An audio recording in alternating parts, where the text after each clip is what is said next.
Chapter 462. Illusion Array 1. After listening to Jian Chen's suggestion, the tidbit that indicated that Jian Chen was the imperial protector of the Qinhuang kingdom was not revealed. So when he became an imperial protector for the Jessan kingdom, several dukes and chancellors contested it, but their voices were tiny. With the king having the support of both Yi Ming and Kafir, the opposition was quickly suppressed, which gave way to Jian Chen becoming an imperial protector for the Jessan kingdom. In fact, he was now the only imperial protector the Jessan kingdom had. The coronation ceremony for Jian Chen becoming an imperial protector was packed with people. Practically anyone that was anybody in the Jessan kingdom showed up. Not only did the three other major clans from Lore City send their representatives to show their support, but even many people from faraway cities came to participate. This event caused the name of the Changyang clan to skyrocket. They completely overshadowed even the Huayin sect's power to the point where they had replaced them as the authority figure. At this, Changyang Ba didn't know whether to laugh or cry. There was a helpless look on his face, knowing that the Changyang clan could no longer be as low profile as before.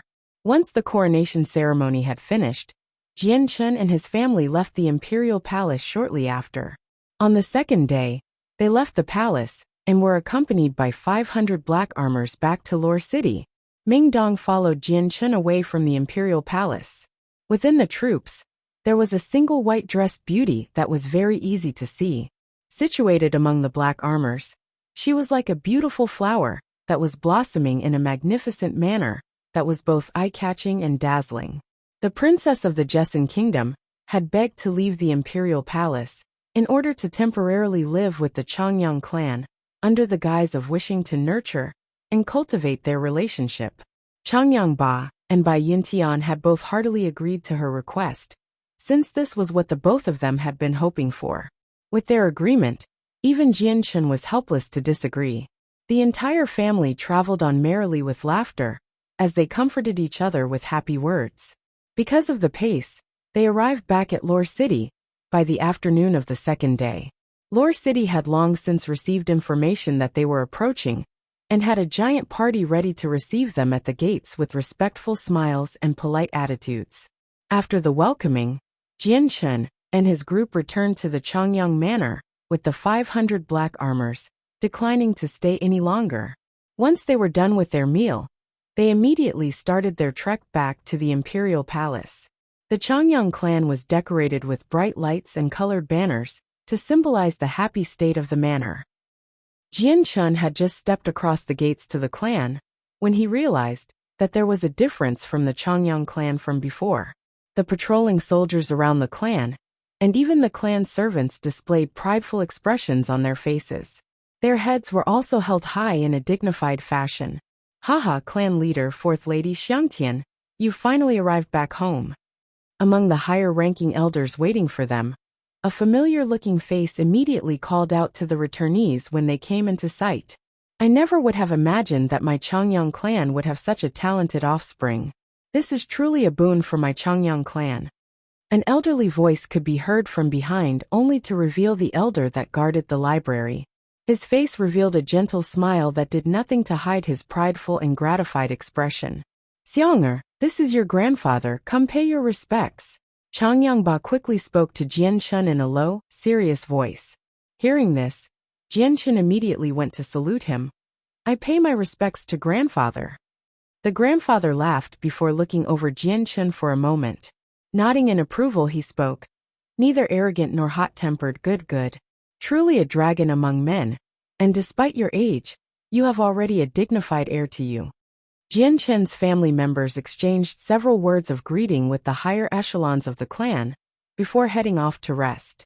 On the way back to his own room, every single guard that saw Jian Chen immediately gave him a respectful salute.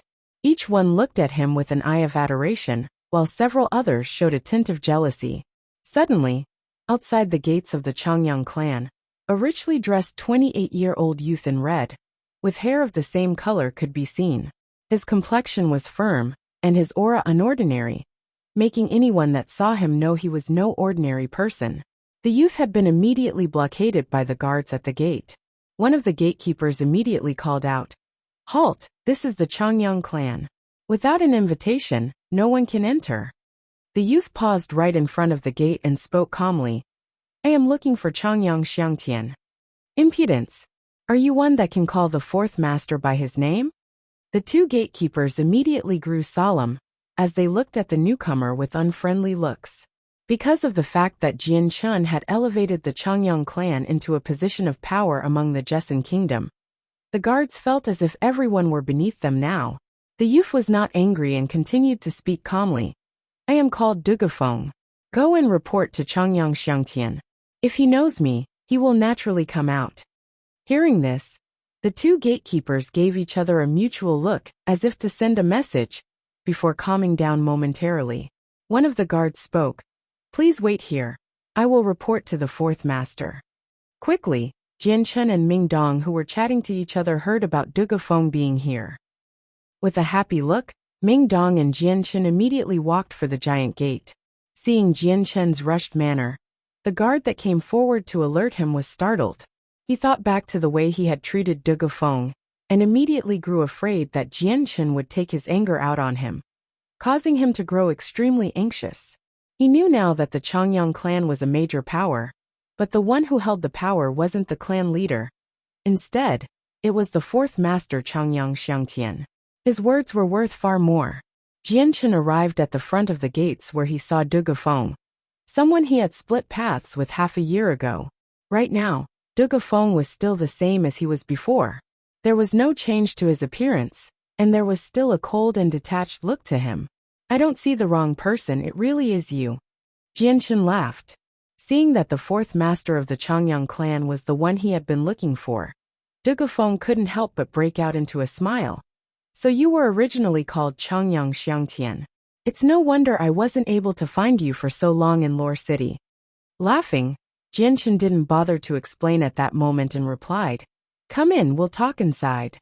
Afterward, the two guardsmen let out a breath in relief, enjoy the moment they had disappeared. Jian Chun had taken Dugafeng into the clan compound. I didn't think that he would actually be the friend of the fourth master. It is a good thing we didn't offend him. Otherwise, it would be foolish of us to think we could remain in the Changyang clan. One of the guards spoke with some lingering fear, while the other guard nodded in agreement. Jian Chun took Dugafeng into his own room, and began to talk with him. From Dugafeng's own mouth, Jian Chun had already known that Dugafeng had left the Duga clan. From that moment on, he was no longer affiliated with the Duga clan, and whatever he did now would not affect the Duga clan in any way. The manner in which Dugafeng had conducted himself gave rise to Jian Chun having respect for him. In his heart, he had already thought of Dugafeng as someone worthy of respect. Although neither person had known the other for long, Jian Chun knew that he could trust him. Ah, Jian Chun, don't you have the mercenary group? Have Dugafeng enter it. Our strength will increase once more with him. Ming Dong suddenly suggested. I had that idea as well. Jian Chun smiled before his eyebrows knit together. I don't know when Senior and Yunjung will arrive. It's simple, Jian Chun. Didn't you give an address to Senior and Yunjung? All you have to do is notify the city lord, and have them ask everyone that enters. This way, when Yunjung and Senior arrive, we'll be notified, and if they haven't come, we won't waste any time. Ming Dong proposed. Jian Chun's eyes lit up. And that is a good proposal. Shall you call housekeeper Sid over?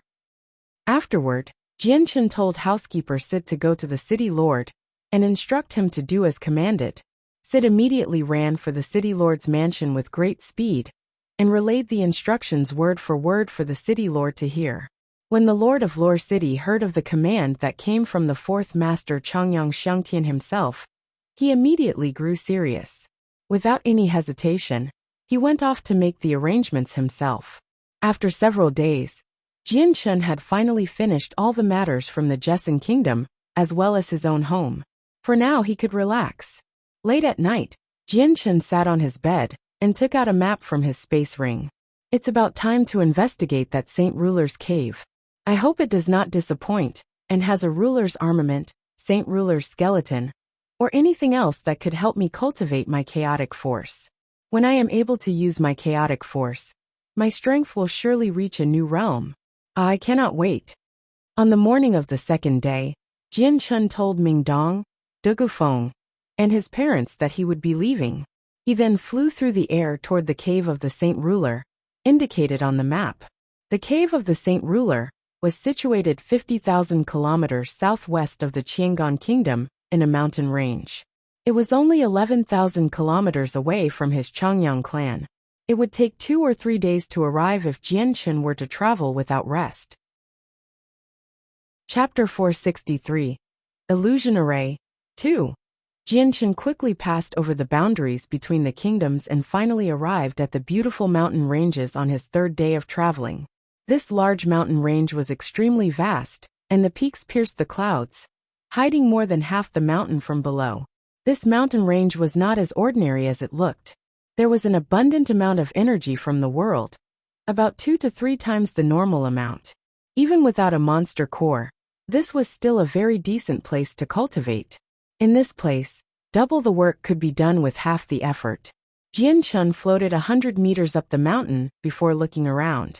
Sometimes he would refer to the map in his hands as he searched for the area where the cave was. Several moments later, Jian Chun let out a sigh in disappointment. Although the map indicated that the cave of the Saint Ruler was in this mountain range, it was not all that detailed and did not accurately pinpoint where the cave was. Jian Chun looked once more at the topography of the entire area and focused on it in his mind. Putting away the map, he began to use the wind element to envelop his body, allowing him to fly into the air. At the same time, he began to spread his presence out. It covered a diameter of 15 kilometers in an attempt to scour the entire range for any hints or clues to the secret cave. Quickly, Jian Chun arrived in the depths of the mountain range when all of a sudden his eyes noticed something strange. Up ahead, there were hundreds of wooden houses scattered about in a single ring, and a 50-meter-tall tower stood in the middle. On top of the tower, 3 bold words were written on it: Pure Heart Pavilion. Within the mountain ranges there is still a hidden sect. Jian Chun was extremely curious and began to fly toward the buildings. Just as Jian Chun drew close to the Pure Heart Pavilion, an elderly voice could be heard through the air. A guest is approaching from far away. How delightful! Disciples, let us welcome him. As soon as he spoke, the doors to the houses began to open as men wearing all sorts of clothes began to walk out. Both men and women, of varying age with smiles adorning their faces, and a spirited aura surrounding them appeared. At the same time, a white-robed elder came flying from the tower. The elder had a long braided hairstyle, and held the air of a sage to him, as if he was one who had achieved the status of an immortal. Jian Chun floated 500 meters away from the entire crowd with a suspicious look on his face, as if he was trying to figure out what they would do next. His presence had already spread throughout the Pure Heart Pavilion sect grounds, and from his presence, he could clearly sense their strengths without fail. There weren't many people to the sect, about 60 people total. Aside from the long-haired elder, there was still another Heaven Saint Master gathered within the crowd. Half of the 60 people were at the Earth Saint Master realm, while the remaining half were at the Great Saint Master level and under. Traveler, if you are inclined, please come sit at our Pure Heart Pavilion for a while. The floating Heaven Saint Master had a smile on his face as he spoke. Laughing, Jian Chun spoke. We are complete strangers. Sire has neither idea if I am a well-doer or an evildoer. Yet I am invited in on our very first meeting. Does Sire truly trust this one that much? The elder laughed in return before using his hand to stroke his beard. Pure Heart Pavilion. Ah, Pure Heart Pavilion. As the name implies, we are of pure heart with few desires. As such, our Pure Heart Pavilion is penniless, and we do not covet wealth like those other sections. We desire no items, and since we disciples cultivate in hiding, we have no enemies. Friend, you think too much. Hearing this, Jian Chun had a suspicious expression on his face. He had already traveled the Tianyuan continent for a very long time, and met all sorts of people. But those with pure hearts and few desires, he could safely say that he had never met anyone like that before. In that case, this one will be troubling you for a while. Jian Chun accepted with cupped hands before following them into the sect. Under Jian Chun's omnipresence, the area of the Pure Heart Pavilion wasn't hidden at all. However, what led to Jianchen being surprised was that the elder was true to his word, and the entire sect was extremely impoverished. As an example, none of the disciples could be seen wearing a space belt or ring, or even anything similar.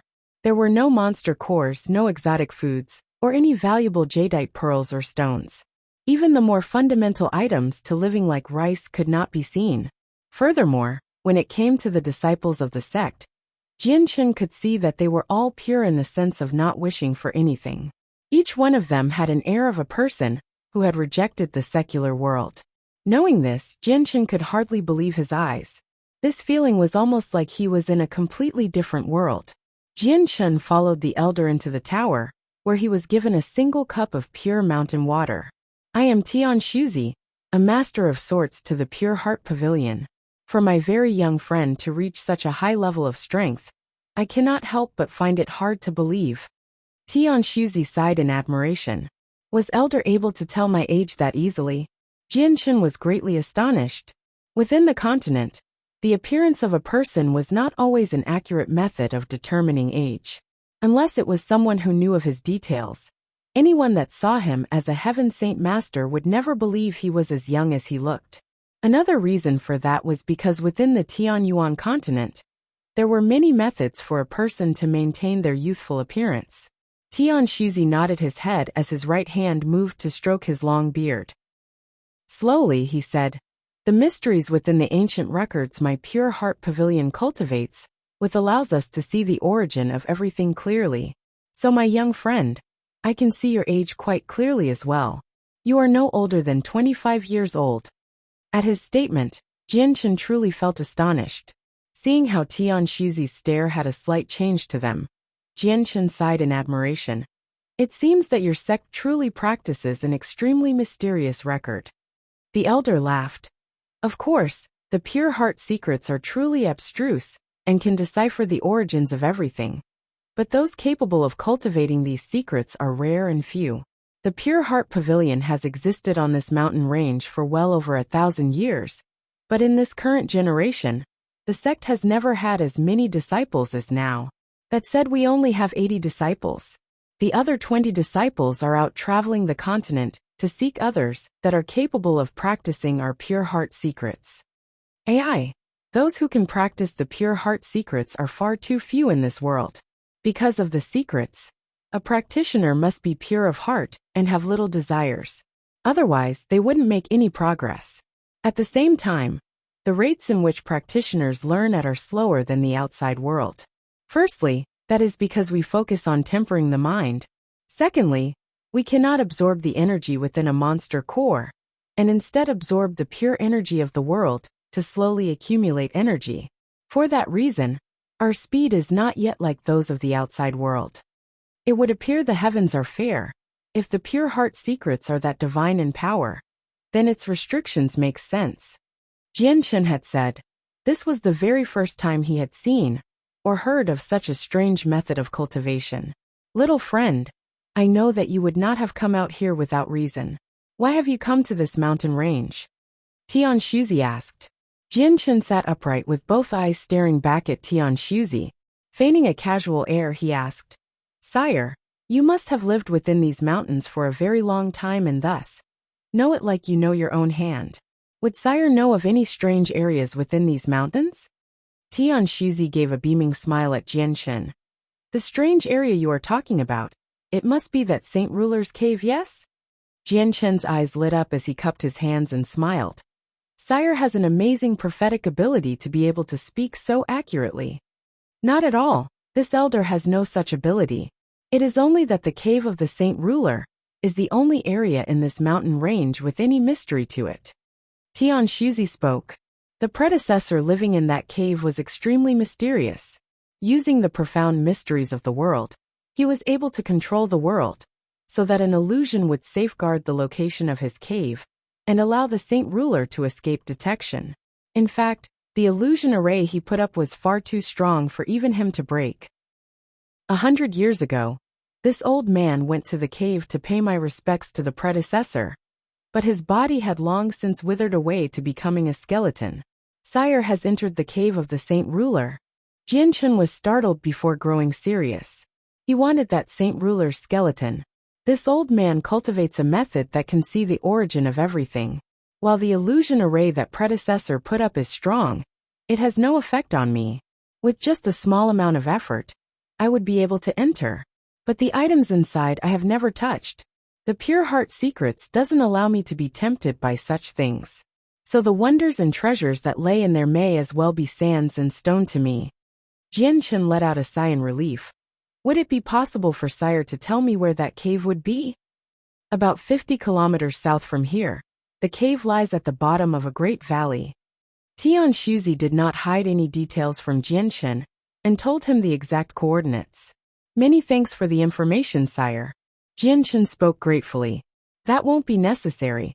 Even if this old man didn't tell you, you would be able to find the cave after a small amount of effort. However, the cave is protected by an extremely strong illusion array. Only Saint Rulers would be able to enter it. Tian Shuzi informed him. This one will remember that. Sire, this one still has some matters to take care of. I will be taking my leave first. Now that Jianchen knew the location of the Saint Ruler's cave, he had lost his patience to stay here, and quickly bid farewell to Tian Shuzi. Tian Shuzi watched Jianchen fly away from his window, and when Jianchen fully disappeared, he whispered to himself, "What a truly outstanding genius!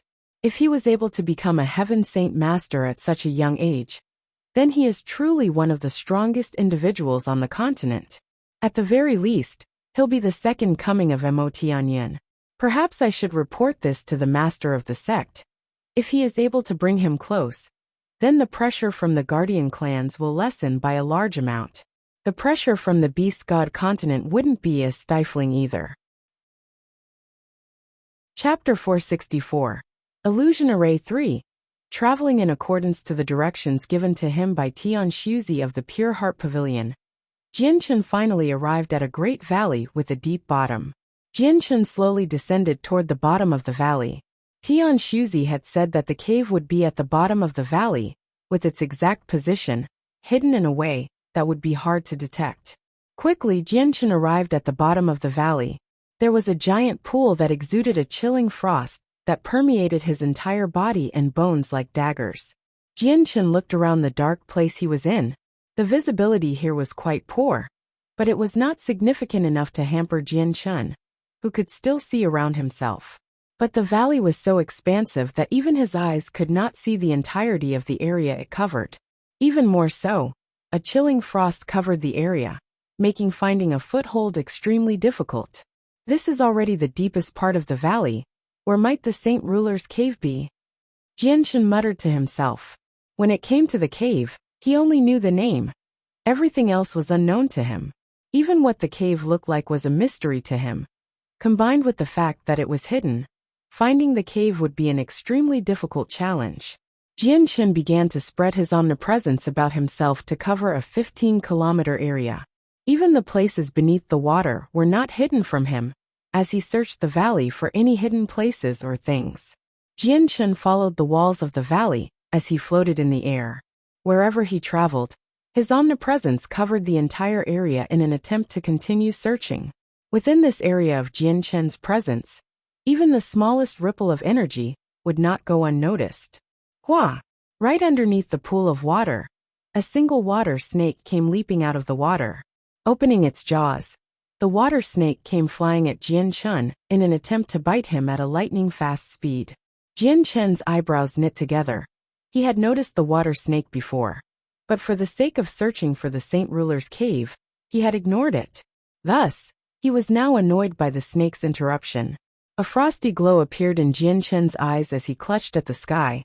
Suddenly, a large amount of the fire element began to gather around his hand, before condensing to instantly form a giant sword made of flames. With a brilliant flash of red light, it flew toward the snake. The fire sword shot straight into the open jaws of the snake, causing it to explode from the reaction that followed. Parts of its body blew off, and dispelled the nearby frost vapor from the heat of the explosion. In an instant, the previously cold area grew nice and warm. With a single thought, Jianchen forced a single fist-sized crystal stone to fly through the mist and right into his hand. This was a Class 5 monster core. Although it was not as important to him as before, it was still worth a considerable amount. Jianchun continued to trek through the valley, while growing closer and closer to the pool of water, until he was just a mere 20 meters above it. The distance was so small that the mist that was rising up from it began to dampen Jianchun's previously dry clothing. Although the valley was extremely vast, Jianchun had only taken 2 hours to search the entire valley. What disappointed him was the fact that he had not yet discovered the cave of the Saint Ruler. Jianchun hovered in midair with a contemplative look. Suddenly he looked to the water beneath him. Could it be underwater? At that thought, he immediately plunged into the water. Just as Jianchun's body approached the water, the surface of the water suddenly split apart in two. Without a sound, it formed a giant crack. Jianchun continued to descend into the body of water, without any of the water spilling a drop onto his body. Instead, the water formed a ring around Jianchun. The water was about 500 meters at its deepest, so Jianchun quickly reached the bottom of the water.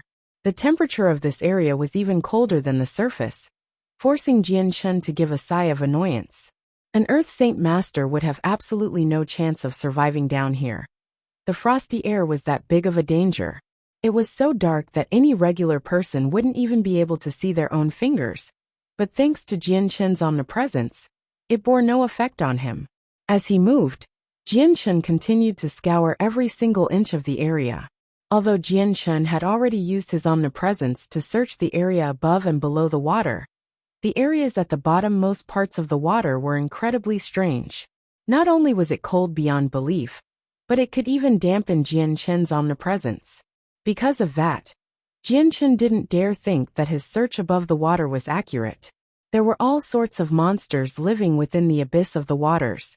However, even the strongest of these creatures was only Class 5 at the most.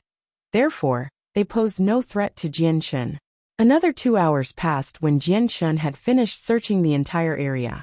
However, like last time, there were no new discoveries or any clues to be seen. Flying out from the water, Jianchun hovered over the surface of the chilly water with his eyebrows narrowed in concentration. He had originally thought that with his omnipresence, nothing would be able to escape his grasp, and he would be able to pinpoint the Saint Ruler's cave without fail. But now that he had searched the entire place, Jianchun had finally realized that the level of concealment the cave had was far stronger than he initially thought. Tian Shuzi said that the cave would be at the bottom of the valley. But why is it that after I've searched the entire place, I cannot find it? Jianchun muttered in heavy concentration. Perhaps Tian Shuzi lied to me, and the cave isn't located here. Perhaps this isn't the right valley he spoke of, meaning I am in the wrong place? All of a sudden, Jianchun shot high into the air like an arrow, and floated overhead the valley. When he circled around the general area, he could not find a second valley. After some time, Jianchun returned to his original position after looking 10 kilometers in the general area. There was only one valley. Returning to the bottom of the valley, Jianchun looked at the chilly water deep in thought. The Saint Ruler's cave was truly too hidden for him to find. Now, Jianchun was beginning to doubt whether or not if the cave was truly here. Master, Ziying knows where the cave you wish to find is. Suddenly, a single voice popped in Jianchun's mind. The sword spirit Ziying had noticed the vexation Jianchun was in and offered to help. Hearing this, Jianchun revealed an overjoyed look on his face and immediately thought, Ziying, would you be able to tell me where the Saint Ruler's cave is? Yes, Master. The cave is protected by an array that separates it from the world. Master's omnipresence is far too weak to be able to detect the location. Ziying spoke. Ziying, please tell me just where the cave is located.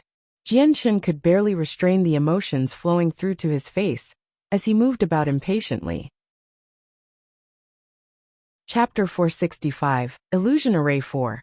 Ziying, please tell me just where the cave is located. Jianchun could barely restrain the emotions flowing through to his face as he moved about impatiently. Master, it is located 50 meters on the wall behind you. Ziying spoke. Hearing that, Jianchun whirled around and walked to the location Ziying spoke of. There was a precipice where several weeds could be seen. From the outside, it looked rather normal, and there was no cave that was visible. At the very least, Jianchen couldn't sense anything strange from it. Master, there is an illusion array concealing the cave. If you attack the area and destroy the array, you'll be able to see the cave, Ziying told him. Jianchen looked at the seemingly ordinary-looking wall with a curious expression. He couldn't believe that an illusion array would have such an amazing effect. Even with his eyes, he wasn't able to detect any abnormalities, even with his omnipresence combing over it. Jianchen swiped at the sky, causing the fire element in the world to gather and form a boiling hot fire sword. Shooting forward with his hand, Jianchen struck the fire sword on the cliff wall. Bang! Following an extremely loud bang, the fire sword exploded against the cliff wall and filled the area with a burning hot heat wave. The temperature in the air soared as the flames evaporated the mist. Parts of the cliff had even broke off and splashed into the water below. After some time, the area cleared up, and a single 3-meter hole became visible right in front of Jianchen. However, nothing could be seen within it. Could it be that this is the Saint Ruler's cave? Jianchen muttered. Using his omnipresence, he began to spread it inside the cave in an attempt to look inside. When his presence reached 5 meters in the cave, an unknown energy blocked it, preventing him from going any further. Master, there's still an illusion array guarding it. Ziying spoke to Jianchen. The preventions put in place are quite strict. Jianchen sighed. Back during the gathering of mercenaries, he had come across the cave of a Saint Ruler. However, that cave didn't have any protections as difficult as this one. It only had an unusually sturdy stone door blocking its path. The Saint Ruler's cave had provided an undeniable sense of enticement to Jianchen. So without hesitation, he flew inside the jet-black cave and began to walk deeper in. Quickly, Jianchen arrived at the illusion array that had blocked his omnipresence. Clutching his hand, the fire sword materialized in his hand once more. What left Jianchen tongue-tied was the fact that when the sword drew close to the illusion array, it suddenly vanished without a trace. Master, this illusion array is borrowing the power of a space gate. Aside from attacks that are strong enough to bring the illusion array to its breaking point, it will not be destroyed. A feminine voice could be heard within his head. This time, it was Qingsua that spoke. Then what should I do? Jianchen asked the sword spirit. This was the very first time he had come across an illusion array. He had never heard of such a thing before, so the existence of one was a complete mystery to him. He had no idea how to deal with it, causing him feel helpless. This illusion array borrows power from what a space gate is formed from. With the assistance of the world's power, the area within fluctuates and changes at will. It is also able to produce an endless amount of illusions to puzzle the eyes. But it cannot attack. So, unless one comes across a Saint Ruler, this illusion array will cause anyone that enters it to be completely isolated from the world. Qingsua spoke. Jianchen hesitated for a moment before asking. Qingsua, then do you have a method for dealing with this illusion array? Master, although Ziying and Qingsua have used up most of our energy to break the illusion array, we can still see through it. As long as Master follows what we say, we will be able to pass through the illusion array. Qingsua almost looked proud as she replied. That's fine. I will listen to your instructions. Since things had gotten to such a stage, Jianchen placed all his hopes on the 2 sword spirits. Master, first walk into the illusion array. Qingsua started Jianchen off. Jianchen felt completely at ease with Ziying and Qingsua, and had no qualms of harm befalling him. So without hesitation, he walked into the illusion array that would be able to isolate him and his omnipresence. As soon as he stepped across, it was as if he had crossed worlds. Jianchen felt the scenery around him begin to distort, as he discovered that he was now standing in a desert. The sun was beating down on him heavily with its harsh rays, and the fine sand beneath him had started to bake his feet. It was as if he was standing on a burning red piece of metal. Master, this is all an illusion. The person behind this illusion had to rely on the power of the world to create it. Know that it's not real. Continue to walk forward slowly. Qingsua explained. Obeying her words, Jianchen took a single step forward. Another step. Then a third step. Finally, on his 4th step, The sands beneath his feet began to swirl around before forming a vortex that threatened to devour him whole. Quicksand, Jianshan started. He subconsciously thought about using the energy of the world to force his way out before Qingxua, and Zieg suddenly cried out to him. Master, don't fight it. Otherwise, you'll be transported to the outside by the power of the space gate. Ziying and Qingxua spoke at the same time. Hearing this, Jianshan gave up any idea of resisting and allowed for the sand to submerge his body. It was pitch black underneath to the point where even Jianshan couldn't tell east from west.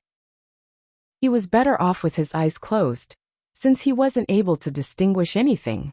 When he tried to use his omnipresence, he came to the realization that it was being forcibly suppressed, meaning he couldn't use it. Not too long after, Jianshan felt himself finally stop descending through the ground. At the same time, his body was being pressed by something heavy. From this feeling, Jianshan truly felt as if it were sand that was crushing him. Master, take a step to your left or right. Jianshan closed his eyes and turned himself at an angle before walking one step forward. This single step seemed as if it had taken him thousands of kilometers to a completely different place. Even with his eyes closed, Jianshan could clearly feel a stinging light radiating from the sky and the fragrant smell of flowers wafting through the air. Opening his eyes, Jianshan realized he was now in a spectacular garden that was almost impossible to describe with words. It was almost like a paradise with all sorts of sweet-smelling things, and a pool not too far away. The water in the lake was clear, and many fish could be seen swimming in it. Master, walk forward. Jianshan began to walk forward before finally stopping by the side of the lake. Master, this is all fake. The things you are seeing are not real. There is no water in front of you. Continue to move forward. What a magical illusion array. It seems completely real. Jianshan sighed as he admired the illusion array's effects. Then, taking a step forward, he began to walk into the pool of water. When Jia Chen's foot touched the surface of the water, his body did not sink. It was almost as if he was floating. Jianshan felt as if he were stepping on a thin piece of glass. Still following the sword spirit's instructions, Jianshan continued to walk across the water until he arrived at the very center of the lake. Suddenly, the scenery around him began to spin and spin before the garden disappeared almost instantaneously, only to be replaced with a bottomless abyss right in front of Jianshan's eyes. The world began to grow dim. There was no sun, and at the same time there was no moonlight. It was as if he had stepped into the lands of hell, standing on the tip of the precipice. Right in front of him was an abyss with no bottom to be seen. Yet, a grotesque sound could be heard faintly, originating from down below. It was not unsimilar to a devil howling in a way that would terrify any listener. Continue to walk forward, Qingxua spoke inside Jianshan's mind. After hearing him, Jianshan continued to listen to the sword spirit's instructions through all the different types of worlds the illusion array threw at him. From time to time, he would walk forward through the areas backward, or even having to move left or right. After being tormented endlessly for an hour, Jianshan finally walked through the completely mysterious illusion array. After exiting the illusion array, Jianshan found himself within the dark belly of the mountain. It was spacious all around him, with only a single wooden house to be seen in the desolate area. Ziying, Qingxua, there shouldn't be any more illusions, correct? Jianshan asked the sword spirits. The illusions had felt all too real to him, to the point where Jianshan could no longer distinguish between reality and delusions. This caused Jianshan to doubt whether or not he was in reality. Master, we've exited from the illusion array. Whatever you see in front of you is real. Ziying spoke. Ziying's reply caused Jianshan to relax and immediately revealed a smile on his face. After being thrown side to side for so long, he had finally arrived at his final destination. Quelling his excitement, Jianshan stepped closer and closer to the wooden house in front of him. Just as Jianshan exited from the illusion array, in the valley overhead, 5 bright lights could be seen flying toward the valley at an extremely fast speed. Finally, they came to a stop above the valley and looked down below. Among the 5, there were 4 elders and a middle-aged man. Each one wore a different color robe and had serious expressions on their faces. They also had a strong amount of power flicker off of their bodies. According to what that heaven saint master from the Qiangong kingdom said, the saint ruler's cave should be located here. 50 meters away from a precipice in a valley. This is the place. The middle-aged man spoke as he looked down. There's no differences between this place and the information we heard. This must be it. Let's go down and hope that the heaven saint master wasn't lying to us. The elder spoke calmly. Haha, Elder Feng, you think too much. That heaven saint master holds a special position within the Qiangong kingdom and was the king of the previous times. He wouldn't dare lie to us, otherwise he wouldn't be able to handle the consequences. Besides, he did not tell our Huang family this secret without conditions. Another elder laughed. Chapter 466. Remnants of the Saint Ruler. That is true. I am still not sure who this person they wish for us to kill is. The newly named Elder Feng spoke. Who cares about his identity? Once we take the items from the cave, we will head over to the Jesson kingdom. I am sure we will be able to find that heaven saint master quickly. After saying that, the 5 heaven saint masters began to descend down into the valley. Soon enough, they hovered 50 meters above the chilly waters and started to inspect the place. Take a look here, there's a cave. An elder pointed in a certain direction in amazement. Turning to look at the pointed direction, they discovered that there was a cave around 3 meters tall, with a pitch-dark entrance. Would it really be over there? Let's take a look. The 5 men simultaneously began to fly over to the entrance of the cave, arriving in the blink of an eye. Their surroundings were emitting a fierce energy that dragged them through the air. Do you sense that? The space here has a faint trace of the fire element. An elder stated with a frown. Seeing the others agree with him, an elder whose body radiated with the fire element spoke as well. That's correct, the fire element is indeed floating around this area. While it is quite faint, I can still sense it clearly. I suspect there was another person here not too long ago. The scratches around the cave entrance are fresh as well. Someone has indeed beaten us to this place first. There aren't many that know of this cave. If we're going off of what the Qiangong Kingdom's expert said, then there is a powerful illusion array concealing the cave. If we didn't know the definite position, we would have never been able to discover the secret of the area. Unfortunately, just several days ago, the cave of the Saint Ruler was revealed to the individual from the Jesson Kingdom. It appears that the one who beat us here is undoubtedly that same person. When you say it that way, I agree with you. Now that that person is here, we won't need to waste any energy traveling to the Jesson Kingdom. We can just kill him here and accomplish the condition the Qiangong Kingdom expert had stipulated onto us. Very well then. Instead of entering the cave, the 5 continued to float where they were and began to chat. Since that man is already inside, we just have to wait outside. This way, we won't waste any energy dealing with the illusion array inside. If he is defeated by the array, then he'll be sent outside.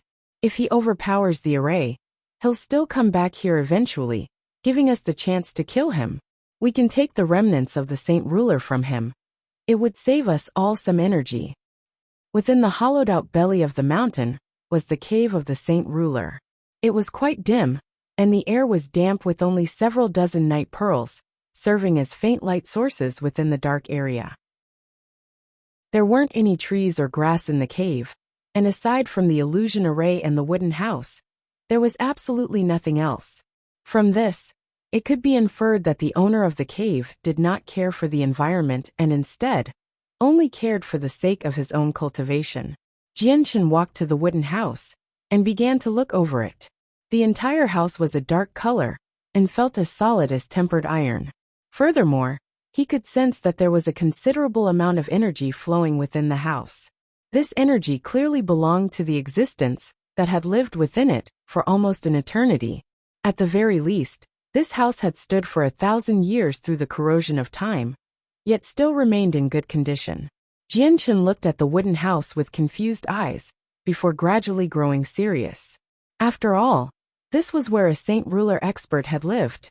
Although Jianchen was a heaven saint master in strength, a Saint Ruler would still bring an unbelievable amount of pressure onto him. A heaven saint master understood the energy of the world. That was the reason why they were so different from an earth saint master. A saint ruler had already understood the mysteries of the world, and could borrow their assistance of the world's power to create illusions that were hard to distinguish. Their strengths were such that they were many times greater than a heaven saint master's. The difference between a heaven saint master and a saint ruler was even larger than that of an earth saint master and a heaven saint master. The two ranks were worlds apart and could not be discussed together. Standing right outside the dark house, Jianchen let out a sigh. Calming his heart of any emotions, he brought both his hands onto the ice-cold door and slowly pushed it open with all his strength. With a creaking sound, the doors began to open. The scenery inside appeared before Jianchen's eyes. The very first thing that was visible to Jianchen was a bed fashioned from iron along with a wooden table and a chair. From this, it could be seen that aside from the master of the house, there were no other guests. Inside the wooden house was a large abundance of energy that never seemed to fade. However, without entering the house, the existence of this massive energy would not be found. Perhaps it was because of this energy's existence that the inside of the house was extremely clean, as if someone swept it every day. Jianchen walked into the wooden house and scanned around. It was rather ordinary looking. Its simplicity was not like that of a normal person's home. Aside from the table, chair, and bed, there was nothing else there. This house didn't have just one room. The place Jianchen was blankly standing in right now was only the living room. In one of the corners, there was a single doorway that connected deeper into the house. Gingerly, Jianchen walked inside the house.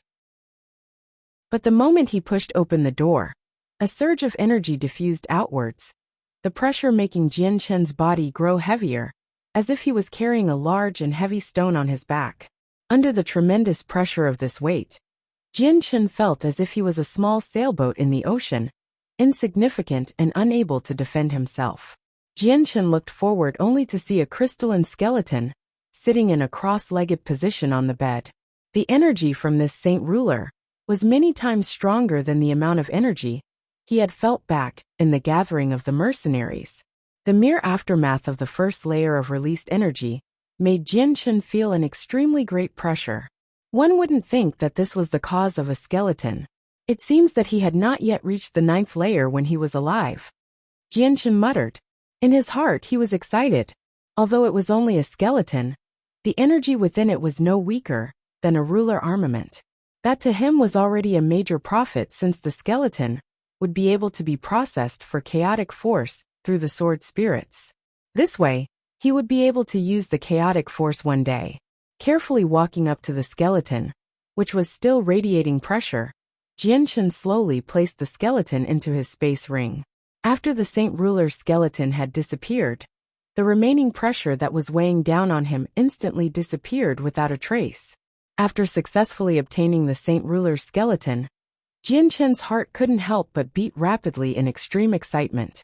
No matter if it was the saint ruler's skeleton or ruler armament, it was still a priceless, rarely seen treasure on the Tianyuan continent. If someone were to grab hold of either one, then they would be able to ascend to even the heavens. A mediocre clan would rise up to become a great clan overnight. As for ruler armaments, they were viewed and kept as treasures passed down the clan members. Thus, it could be inferred that a ruler armament was no weaker than a saint ruler's skeleton. It had a high value as a treasure. After all, something like this could only be left behind by a saint ruler who had died. Afterward, Jianchen discovered a silver space ring besides the empty spot where the skeleton used to be. The space ring didn't contain many things. Most of them were hoarded items. But after rifling through it, Jianchen found a single ancient scroll. The scroll was 2 meters in length and was yellow with age.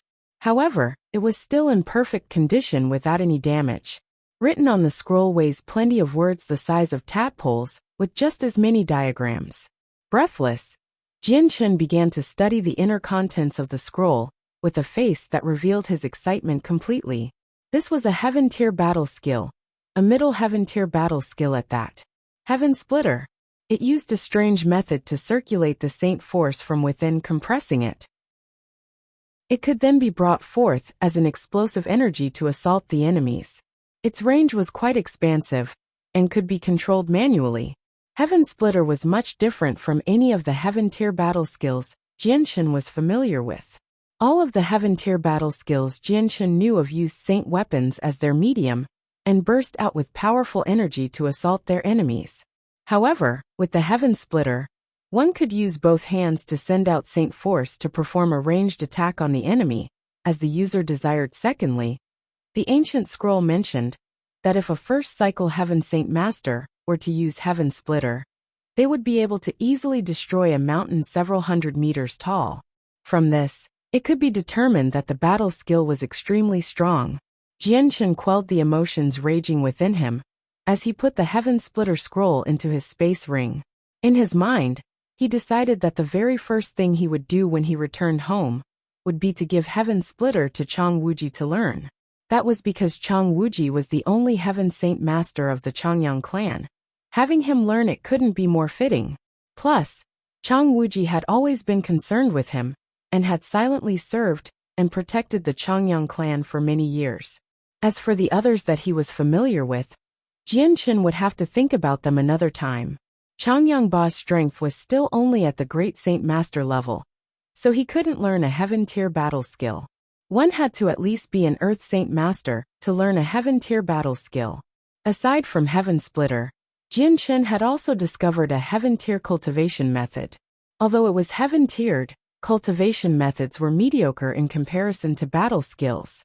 Both the Changyang clan and Kargath Academy each had one. Despite that, Jianshan didn't ignore it, since a powerful clan definitely wouldn't have just one type of cultivation method. Chapter 467. Meeting Elders Feng and Yin once more. Aside from Heaven Splitter, Jianshan had also discovered a Heaven-tier cultivation method. Although it was also Heaven-tier, cultivation methods were mediocre in comparison to battle skills. Both the Changyang clan and Kargath Academy each had one.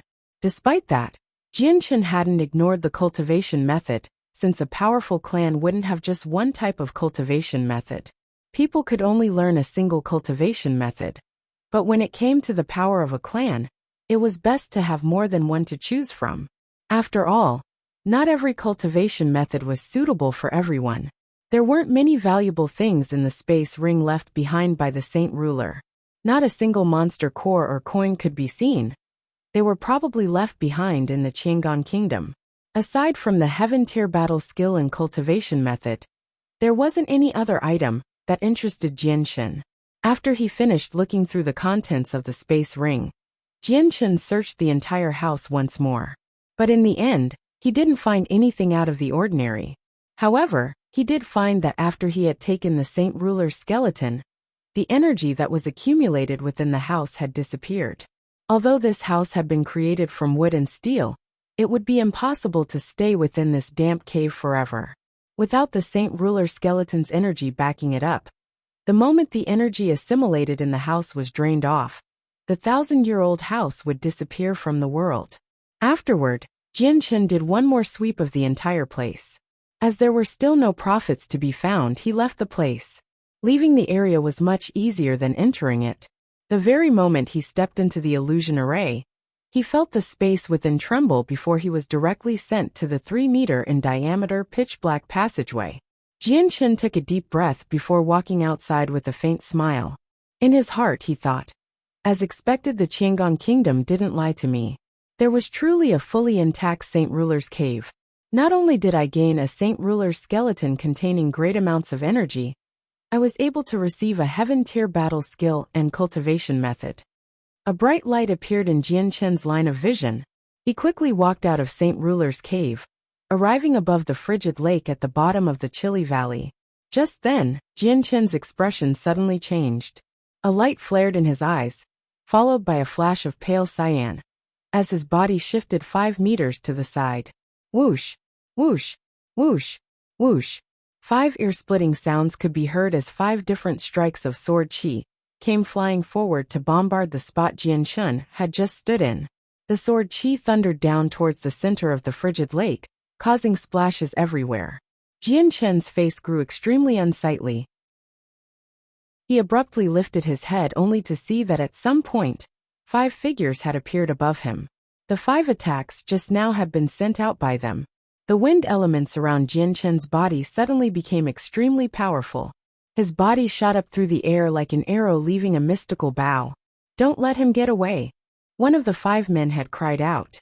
The 5 of them immediately formed a ring in the air to form a blockade, in an attempt to seal off all of Jianchen's possible escape paths. At the same time, 5 sword chi strikes were shot towards Jianchen once more. Jianchen's eyes revealed a bright glow as 5 separate swords made of fire formed around his chest. Then, they transformed into 5 furious dragons radiating intense, scorching heat that collided with the sword chi. Bang! The sky burst out with a fierce explosive boom, as the energy from the fire elements filled the entire sky and valley. The aftermath of the explosion rebounded off both the walls of the valley and fractured them into multiple spiderweb-like cracks. This continued to repeat until the cliff faces on both sides had countless large and thick cracks in them. The entire valley shuddered under the blow, causing several stones to fall off and drop into the cold waters below. Jianchen charged upwards from below the cliff, not running away like the 5 Heaven Saint Masters had thought he would. Instead, he floated up to an equal level with them. "Who are you?" Jianchen asked in a low voice. His eyes glowed brightly with a fierce killing intent toward the 5 as his gaze swept past the. However, when he looked to 2 of the men in the middle, his eyes suddenly widened with some shock.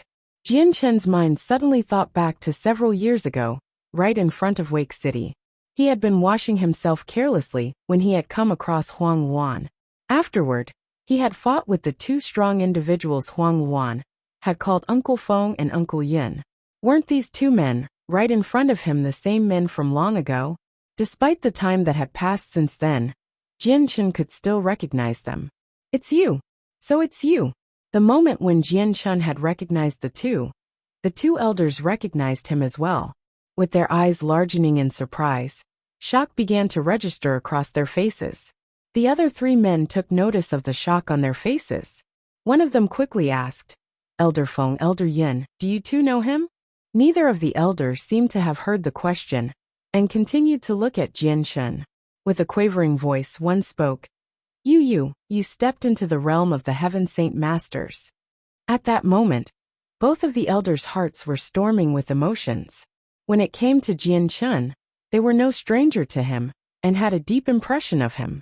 Because of their negligence in Wake City, a mere great saint had been able to steal a glance at their Huang Yuan bathing. Their precious Huang Yuan had been seen by a man for the very first time, and when they had struck out at Jianchen, they had been injured by his azure and violet sword spirits. This had greatly shocked them. Afterward, during the gathering of the mercenaries half a year ago, they'd seen Jianchen's display at the arena. At that time, it was extremely shocking to them. Before that time, Jianchen had only been a great saint. They hadn't thought that in 4 years of time, Jianchen would have risen at an unbelievable rate and become an Earth Saint Master.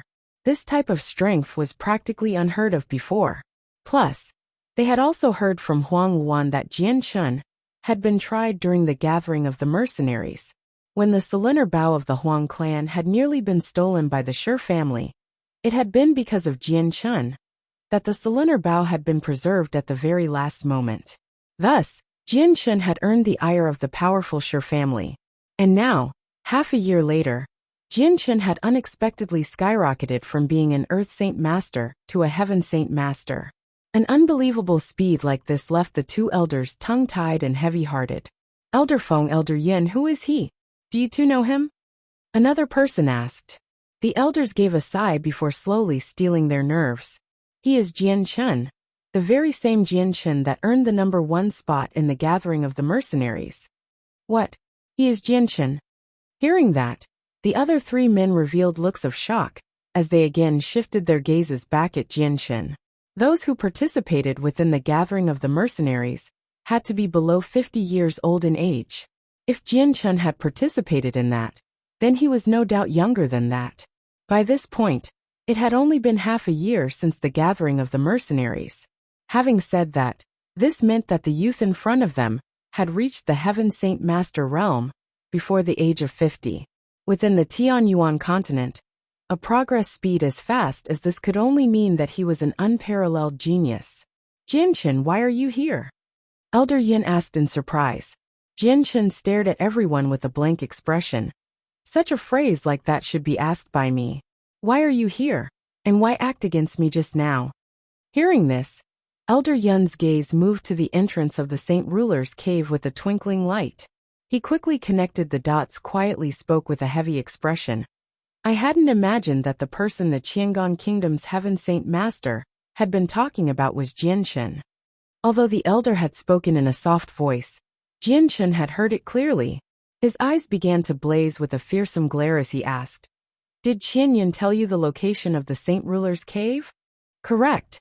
A Heaven Saint Master from the Qiangan Kingdom had told us about the Saint Ruler's cave. In exchange, he told us to take the life of a certain person. The middle-aged man spoke without expression, but his gaze held a hint of a cold light as he looked at Jianchen. Jianchen's mouth quirked to form a cold smile as his glare dropped several degrees. I didn't think that the Qiangan Kingdom would deal such a hand. If they want you to kill someone, it is surely me. Correct. The same middle-aged man expressionlessly replied. Jianchen looked at that man and asked, Now that I am here, what will you do now? Anger filled the man's heart. He coldly snorted and said, The promises our Huang family make must be fulfilled. No matter who you are, you will not leave today. No. Elder Yin and Elder Feng cried out. Jianchen has been a benefactor to our Huang family. If not for him, our cylinder bao would have been stolen by the Shi family. Furthermore, he has saved the life of our young miss. Elder Yin, that is only the miss side of the story. We don't know what happened in that isolated space during the tournament, where we cannot differentiate between falsity and truth. Who knows whether or not the young miss words are true? The middle-aged man fired back in argument. Then surely Shi Xiangran's death must be true to you. Elder Feng replied, clearly on Jianchen's side. And what can Shi Xiangran's death prove? It doesn't say for sure whether there were personal feelings of gratitude or resentment between Jianchen and Shi Xiangran. The man justified. The two elders glanced at each other, the expressions turning extremely ugly. After realizing that their target was Jianchen, the two had a change of plans. Even if they were to brave the aftermath of damaging their clan's reputation, they didn't wish to make a move against Jianchen. Not only was he a genius, but he had been a benefactor to their family. This was more than enough for the two elders to do so. Furthermore, he and Huang Wan had a strange sort of connection between them. However, their wishes did not speak for the entire group. The middle-aged man's attitude, in particular, made it hard for them to act. Chapter 468. Retreat of the Huang family. At that moment, one of the other elders observing the situation spoke. Jianchen, when you entered the Saint Ruler's cave, did you take any of the items in there? Correct, I've taken the items within. Jianchen didn't hesitate to speak without any complaint. Although he was against 5 Heaven Saint Masters, he wasn't afraid. Then there's nothing else worth talking about. Everyone, let us kill him for the sake of our mission. The reputation of our Huang family cannot be harmed by something like this. Otherwise, if our patriarch finds fault, who will take the blame? One of the men spoke. At the mention of their patriarch, the other 4 men showed startled looks on their faces. They must be afraid of him. Absolutely not. Jianchen is a friend to our Huang family. If you continue to act in such a way, then the patriarch will definitely find fault within us. Our Huang family is not a family that would commit such an ingratitude to a friend. Elder Feng spoke harshly. I agree. The cylinder bao is extremely vital to our Huang family. Our patriarch personally bore witness to the gathering of the mercenaries, and had even inquired the young miss for her side of the story. I'm sure that the young miss has already explained everything in detail to Jaime. If not for Jianchen's help, our Huang family would not have the cylinder bao anymore. It is for that reason that Jianchen is our benefactor. If you wish to continue to fulfill the mission from the Qiangan Kingdom, then our Huang family will truly be known as one who violates justice. Our patriarch would not forgive us for this. Elder Yin, Elder Feng, you two need not try to frighten me. I've already said before, the young miss may not be speaking the truth. The middle-aged man asserted his thoughts without relenting. Huang Junran, Huang He, what are your thoughts on this matter? Elder Feng asked the two other impartial men. The two elders went silent for a moment before Huang Junran spoke up. Elder Feng, Elder Yan, the three of you speak with reason. But the items within the Saint Ruler's cave are of extreme importance to us, and thus we cannot afford to let them go. Jian Chun, how about this? You give us the items you found in the cave, and we will not make things difficult for you. We don't require much, just the Saint Ruler's skeleton will do. A single Saint Ruler's skeleton at the 5th layer is something that our patriarch has a great use for. Elder Huang He spoke. If they could bring back the skeleton, the strength of their patriarch would increase several times over. While the rest of the items in it were essentially dispensable, their Huang family had a clear idea of how strong the Saint Ruler, who had lived in the cave along with what his identity was, so they didn't think that there would be any other item worth their notice. Hearing these two speak, Jian Chun gave a cold smile. You should give up on such a notion. The skeleton of the Saint Ruler will not be given to you. Jian Chun, you should learn to accept a toast when it is given to you. Don't think that becoming the king of mercenaries has given you power beyond belief. To the Huang family, if we want to kill you, it would be as easy as squashing an ant. The middle-aged man spoke dangerously. Jian Chun's face grew dark as the sheen in his eyes grew colder. With a terrifying and malicious glare, Jian Chun spoke to the middle-aged man. Then do you think that I, Jian Chun, will kill you with the very same ease of stepping on an ant? How shameful, you will die here. The man's temper was clearly quite bad. He became infuriated by Jian Chun's stinging remarks. Immediately, he brought out his saint weapon and charged at Jian Chun. Jian Chun's hand clutched at the empty air, causing a sword made of the fire element to materialize. With a wave of his hand, the sword immediately shot toward the middle-aged man with a sweltering temperature. With a loud shout, the man's saint weapon came crashing down on the fire sword, causing an explosion. The fire sword was instantly disintegrated by the man's saint weapon and gave a final burst of fire that dyed the area red.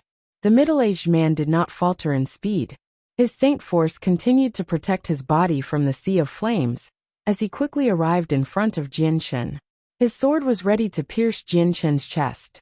A layer of azure and violet light began to appear in Jian Chun's right hand before forming a 1.3-meter-long glow. Grasping the origin energy of the sword spirits, Jian Chun clashed weapons with the middle-aged man. There was a crisp sound as the middle-aged man's saint weapon chipped away to reveal a jagged piece of the saint weapon fall to the ground. With his saint weapon damaged, the middle-aged man's face suddenly blanched. A moment later, blood splattered out from his mouth. Hurriedly flying backward, the man looked at Jian Chun in utter surprise. The moment when the two men had clashed was observed by the four other men. When the middle-aged man's sword tip had broke off, the other four couldn't help but feel their hearts leap widely. The startling azure and violet glows of light in Jian Chun's hand were of an unknown energy to everyone. The middle-aged man flew 30 meters backward through the air before stabilizing himself. His pale face looked to the azure and violet ray of light in Jian Chun's hand before crying out, "What is that energy? Why is it so strong?" Jian Chun stared emotionlessly at the middle-aged man before speaking. "Fact of the matter is, if I wanted to kill you, it would be as easy as stomping on an ant. Right now, you have no chance of taking the Saint Ruler's skeleton from me." Despite being from the Huang family, the middle-aged man was trying to humiliate Jian Chun. There was no way he would easily forgive him. The middle-aged man had a sickening color to his face, but soon enough he looked back at Jian Chun with a renewed expression of fury. "The Saint Ruler's skeleton is extremely important to our patriarch. We cannot just let it go. Elders, let us three fight together to kill him." Huang Jun ran, and Huang He hesitated for a moment. In the previous moment, they hadn't thought of Jian Chun as anyone important. Although Jian Chun was a heaven saint master, he was not a major threat to the Huang family. However, now that they had personally bore witness to Jian Chun's origin energy and its might, they could no longer look at Jian Chun in the same light as before. The origin energy of the azure and violet sword spirits could easily damage a heaven saint master's saint weapon. That was an ultimate threat to their life. The tremendous power that Jianchen controlled in his hand was enough for them want to not offend him, or even go against him as an enemy. Fellow elders, what are you hesitating about? Could it be that you don't realize just how important the Saint Ruler's skeleton is for our patriarch? The middle-aged man urged them. He didn't dare fight Jianchen by himself. With that origin energy of Jianchen, he was completely afraid of fighting him. Elder Yin, I think that this matter should be discussed with the patriarch. Elder Yin and Elder Feng are correct in their words. Jianchen has done a favor for our Huang family. We cannot conduct such a behavior toward him like this. Huang Junran suddenly spoke, clearly not willing to be an enemy of Jianchen's. And that is right. I have that notion as well. Huang he spoke. The middle-aged man, now named Elder Yin, had a disbelieving look on his face as he stared at the two elders. He quickly realized that both elders had a change of plans, and he instantly swallowed the fury in his unwilling heart. If the two elders did not fight with him as a three-man party against Jianchen, there was no chance to win. If they didn't join him, and he continued to fight alone, then he would be no opponent for Jianchen. In the end, he would be the only one to eat a loss. Jianchen, Yin Lai will remember this. The man spat out. With that, he didn't even address the other four elders, and quickly turned to leave the area. Huang Junran and Huang He left the area as well without a word, leaving both Elder Yin and Elder Feng behind. Both elders gave Jianchen a complicated look for a moment, before Elder Feng spoke. Jianchen, ever since your participation at the gathering of the mercenaries, the young miss has grown quite silent. Sometimes, she has a faraway stare in her eyes. Ai, if you have time, please come visit our Huang family. Whatever transpired in the isolated space is something our entire family wishes to know about. Our family leader and patriarch especially wish to thank you. If there is time in the future, I will most certainly come pay a visit. Jianchen cupped his hands together. Elder Yin let out a sigh of relief before offering an apology. Jianchen, the matter from a few years ago was our fault. The two of us wish to offer our apologies and hope that you will forgive us. Jianchen gave a free smile as he spoke. If we speak of that matter, then it was my fault. The unhappiness between Huang Wuan and I has been resolved during our time in the isolated space. The two elders needn't worry. Hearing this, both elders had a happy smile on their faces. Jianchen, my friend, we must return home now, so we bid you goodbye.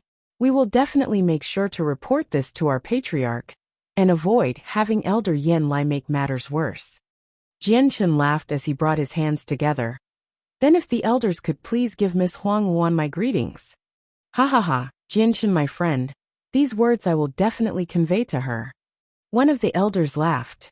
In the next moment, they both transformed into two bright light, and disappeared into the sky. Watching the two elders go, Jianchen had no thoughts of retaliating against the Huang family. Not only did he have a connection with Huang Wan, but the Huang family was quite strong in power, and even Jianchen feared them at this moment. This was because the Huang family had a saint ruler, which would pose a problem to Jianchen. In an instant, Jianchen's face took on a freezing cold glare, as his eyes began to flash with killing intent. Qiangong Kingdom, you truly do scheme so sinisterly. Fine, I will play along with you, he muttered. Chapter 469. Retaliation from the Heavenly Eagle Kingdom, Qiangong Kingdom. Although I was able to obtain the Saint Ruler's skeleton, you have found trouble with me. I no longer need to abide by our earlier agreement. Wait and see, when I have time, I will visit again to merit out fairness. Jianchen muttered under his breath, as he floated in the air. At the same time, he felt worried about the Huang family.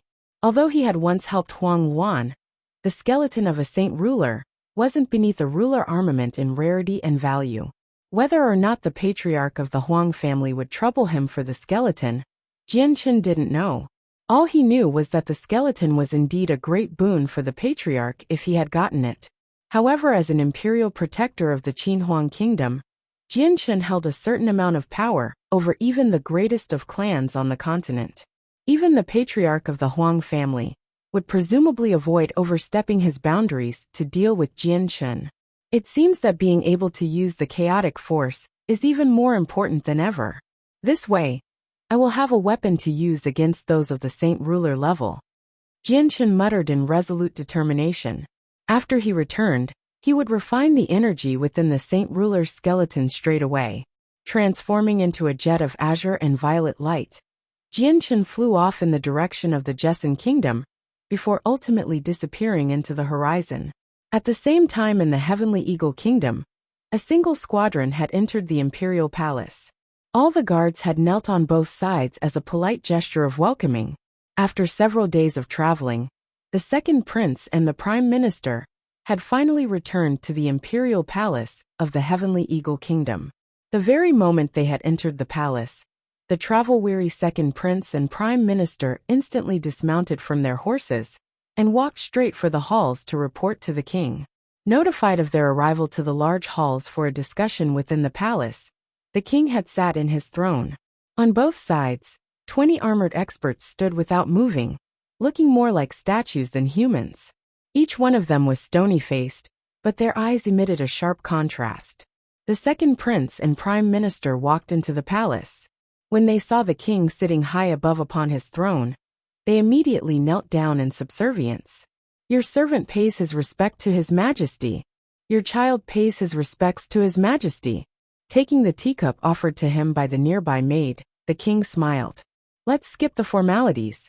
My son, Prime Minister, has our proposal with the Jessen Kingdom gone smoothly? Father, the Jessen Kingdom is far too insolent. Not only do they see themselves as higher than everyone else, but they do not even see our Heavenly Eagle Kingdom as above them. Not only did they injure Senior Georgian, we were barely able to escape from the Imperial Palace.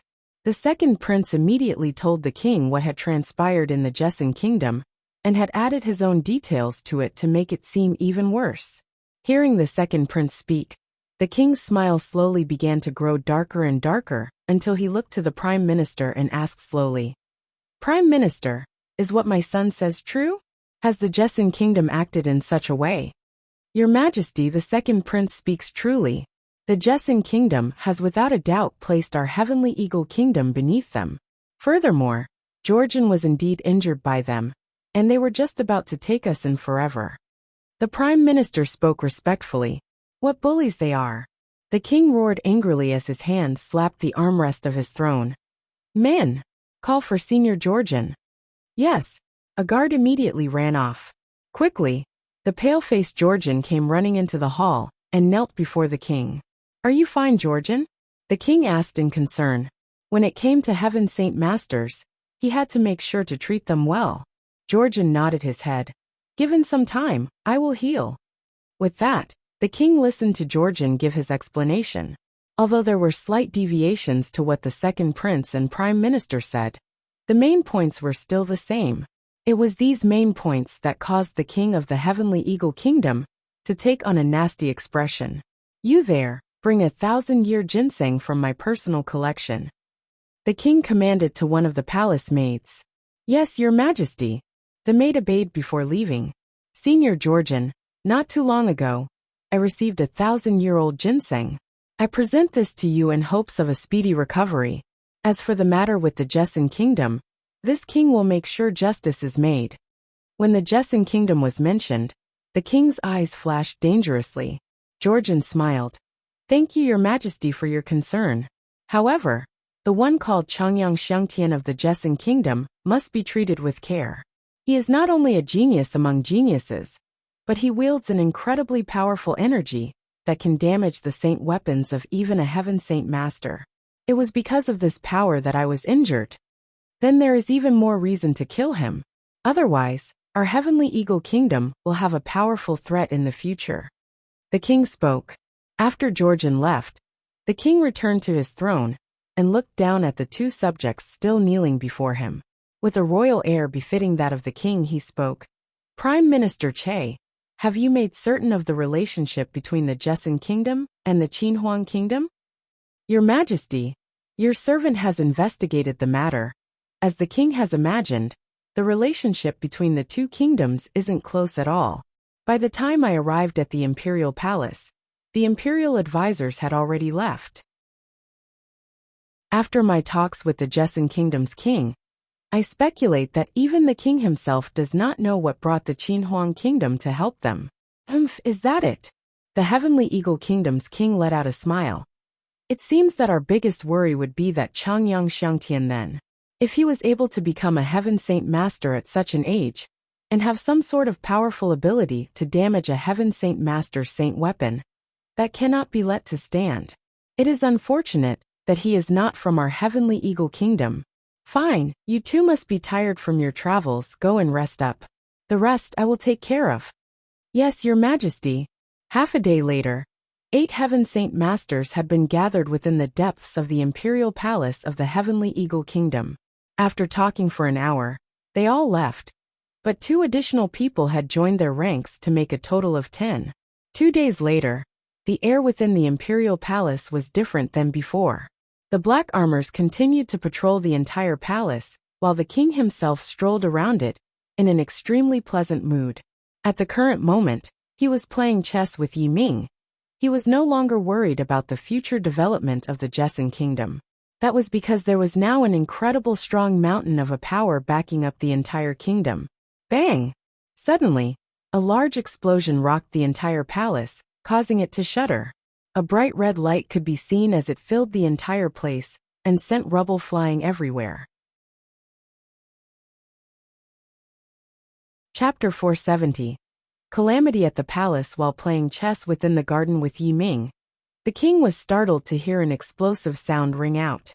Straight away, the both of them flew up from their seats and looked in the direction of the palace. What has happened? The king asked with narrowed eyebrows. When he saw the fiery light flash over the sky, he instantly realized something bad had happened. Yi Ming stared in that direction with confusion for a moment, before a change of expression washed over his face. Not good, there's a mishap going on. With that, Yi Ming's body instantaneously disappeared as he flew toward the palace at high speeds. Right at the location of the palace gates, the previously grand-looking palace walls had crumbled to mere rubble that lay strewn across the ground. About 20 bloody soldiers could be seen unconscious around the rubble, but whether they were alive or not remained to be seen. The azure-colored marble that paved the ground had burned remains from the fierce fire that had flashed over it, making the entire place as hot as the inside of a steamer basket. Above the broken city walls, 10 men wearing different colored clothing could be seen floating 20 meters in the sky. Each one of them were Heaven Saint Masters, and observed the sight below them with an icy stare. The commotion in the area caused all of the guards within the palace to come running along with the experts to this part. But whenever someone arrived and saw the 10 experts floating up above them, each one of them grew extremely pale in the face. Goddamn, those are Heaven Saint Masters. Sound the alarm, the enemies are here. An Earth Saint Master cried out an order with quivering lips. 10 Saint Masters was a number that the Jessan Kingdom would find hard to repel. Dong! Dong! Dong! Dong! The sounds of several battle drums could be heard soon enough, with their sounds reverberating through the air and throughout the palace. This alarm was the highest level alarm that hadn't been heard for more than a few dozen years. In the case that it was rung, it meant that the palace was in immediate danger of an extremely large threat. It was an alarm that forced everyone to put down whatever they were doing and defend the palace against the enemy. The alarm caused every single soldier and any other expert not yet there to be startled into disbelief. Quickly, they gathered themselves up and immediately headed for the palace gates to see what had happened. A single large source of energy could be felt from within the palace, as the water attributed Yi Ming came flying forward. In an instant, he came to a stop right in front of the palace gates. Staring hard at the 10 Heaven Saint Masters, his concentration was focused solely on them, and not on the broken rubble beneath him. Who are you? Yi Ming asked. Among the 10, a single rich-dressed elder laughed coldly. We are from the Heavenly Eagle Kingdom.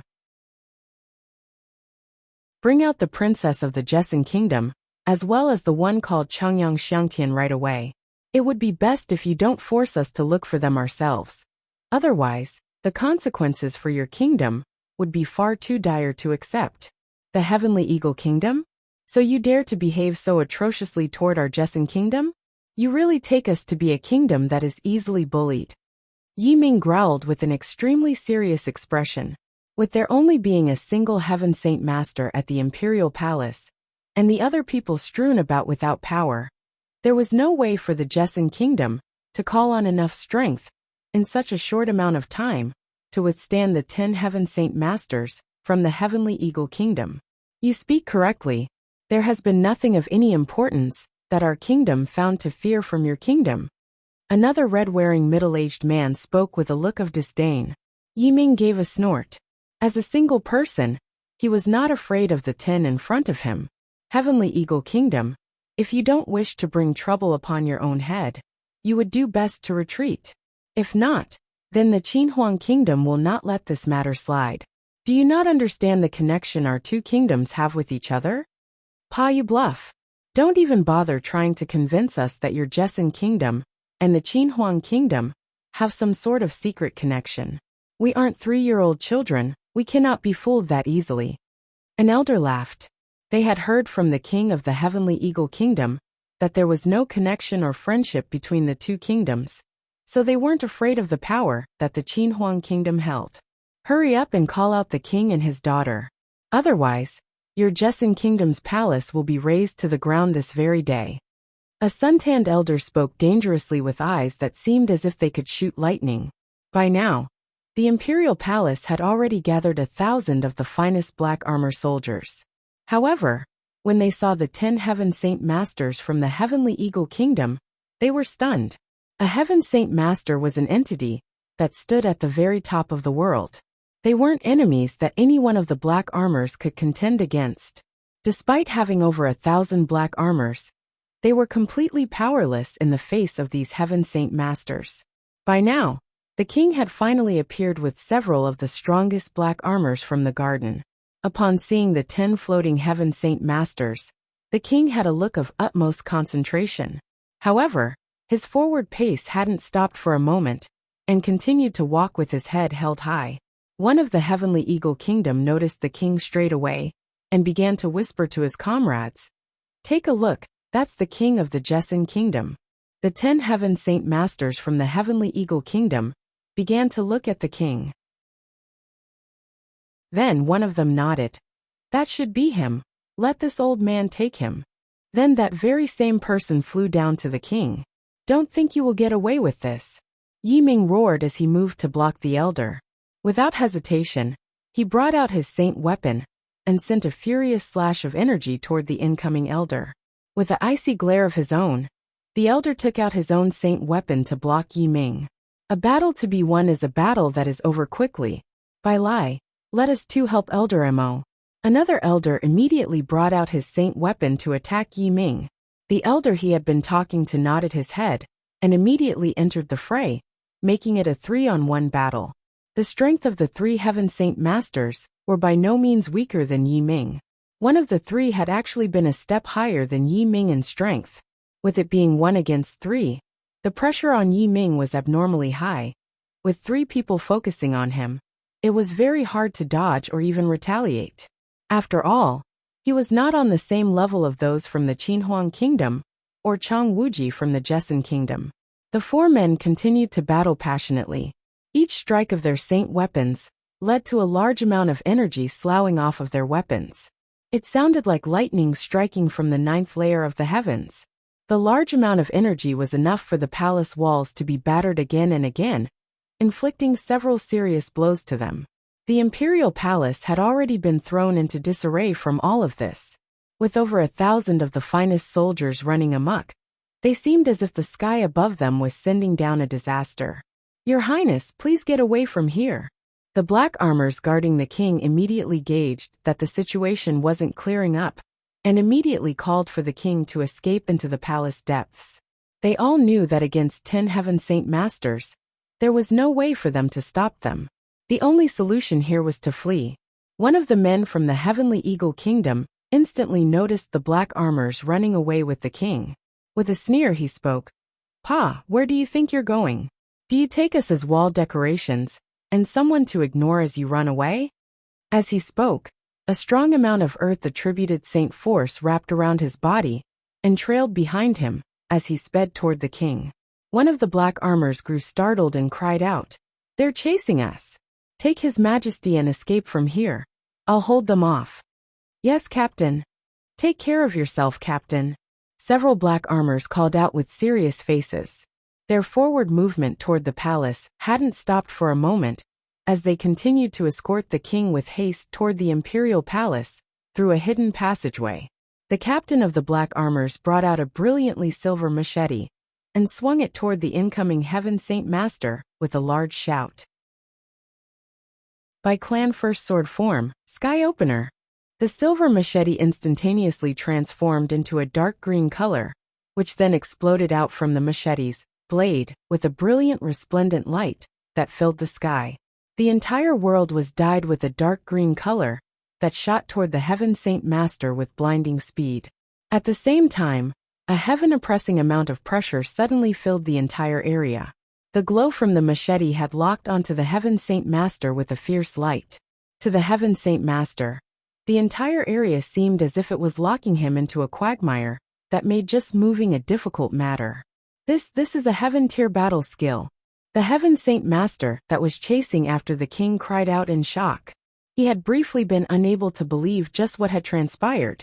No matter what he thought of, there was no way he ever would have thought that an Earth Saint Master of the Jesson Kingdom would have a priceless Heaven-tier battle skill. What? The captain has a Heaven-tier battle skill. Those black armors that had been escorting the king paused for a moment. Their eyes opened wide in shock as they turned to look at their captain in disbelief as well. Up in midair, the news of a Heaven-tier battle skill had caught the interest of the remaining 6 Heaven Saint Masters in the sky above. Each one gave a startled cry as they looked to the black armor's captain that had been using the Heaven-tier battle skill to fight. Their eyes held a coveting look that did nothing to hide their desire on wishing to learn the Heaven-tier battle skill that the black armor's captain was using. Even the 3 Heaven Saint Masters fighting against Yi Ming were tempted by the Heaven-tier battle skill. The 3 let out a loud cry while simultaneously landing a single serious blow on Yi Ming. As he let out a mouthful of blood and fell back down to the ground, the 3 men instantly charged at the black armor's captain. The Heaven Saint Master that had been locked in place due to the Heaven-tier battle skill let out a cruel smile. "I didn't think that a tiny Earth Saint Master would have a Heaven-tier battle skill. How unexpected this was. But with your strength, you cannot bring out the entire might of the battle skill. Even if it is a Heaven-tier battle skill, it isn't enough to pose a problem to me. Allow me to show you my Earth-tier battle skill then." The Heaven Saint Master's saint weapon began to glow with a fierce earthen glow as he prepared to use his Earth-tier battle skill against the Heaven-tier battle skill. The 2 sides collided with a fierce explosion of wind, causing the area around the Imperial Palace to crack into several large fissures. Although the battle skill from the Bai clan was a Heaven-tier battle skill, he was an Earth Saint Master. This meant that the power of his Heaven-tier battle skill would be lessened. Unless he was a 6th cycle Earth Saint Master, using a Heaven-tier battle skill would not be effective against a Heaven Saint Master. So when the Heaven Saint Master's battle skill struck Bai Dao's own, the Heaven-tier battle skill was instantly dissipated, and the Earth-tier battle skill struck Bai Dao in the chest. He immediately spat out a mouthful of blood and flew 100 meters back toward the palace, landing on the ground. Chapter 471. The king has been captured. The Heaven Saint Masters flew toward Bai Dao, flying through the broken palace walls. Then several of them carried out the heavily injured Bai Dao. The 10 Heaven Saint Masters stared heavily at Bai Dao with undisguised eyes of avaricious greed, before one of them began to breath heavily. "Hurry, take his space ring out to see if there's the Heaven-tier battle skill." The allure of such a battle skill was so much that all 10 of them had briefly forgotten about their mission. Immediately, someone impatiently searched Bai Dao's space ring before rifling through the inner contents of it. After a while he shook his head with a disappointed look. "No good, the Heaven-tier battle skill isn't in this space ring." "Let me take a look." One man was unwilling to give up. After looking through the space ring for himself, He finally revealed a similar expression to the first man and spoke in disappointment. There really isn't one in here. Afterward, everyone tried their hand at searching the space ring. There was indeed no heaven-tier battle skill. An earth-tier battle skill couldn't even be found within it. Let's take him back with us. We can interrogate him for it later. A crane-haired elder spoke slowly. No matter what methods we use, we must obtain this battle skill, even if he has to write it out completely for us. A middle-aged man gave his input coldly. If we are able to obtain that heaven-tier battle skill, then our strength will definitely increase by another level. A rather frail-looking person said. The look in his eyes showed an invigorating excitement. Each of the other Heaven Saint Masters had an excited smile on their faces as well. When it came to heaven-tier battle skills, their mouths drooled at the thought of having one. Unless one had some sort of mysteriously strong background support, then even a Heaven Saint Master would find it difficult to have even a single heaven-tier battle skill. Among the 10 of them, not a single one had a heaven-tier battle skill. At the most, the strongest one had an advanced earth-tier battle skill. Crap, the captain has been captured. From not too far away, one of the black armors in charge of protecting the king cried out in shock. There's no use crying about it, we must protect His Majesty. The other black armor soldier whispered harshly to him, as he escorted the king further into the palace. Bai Dao is Changyang Xiangtian's uncle. There's no way we could allow anything to happen to him. Otherwise, just how would I be able to face him? The king struggled fiercely against his guards, but with his strength, it was useless for him to try. The black armors held on to the king and picked up their pace in a hurry. A single soldier with a black helmet covering his visage spoke in a worried voice. Your Highness, we are up against 10 strong experts with a force we cannot hope to defend against. To go against them is to go to our deaths. We should first prioritize your life, so that we can plan to rescue the captain in the future. Aye. The king sighed with a downtrodden expression. The actions of the Heavenly Eagle Kingdom had caught the Jessin Kingdom completely unprepared. Suddenly, the black armors running in front of them came to a grinding stop, as they stared at the area in front of them with a strong concentration. A single middle-aged man could be seen floating 5 meters up in the air as he sneered at them. This was one of the 10 Heaven Saint Masters of the Heavenly Eagle Kingdom. With so many of us coming on this mission, if we were to let you escape from right under our nose, just what face would we have when we return? The middle-aged man spoke calmly, but there was a look of disdain that could be seen in his eyes.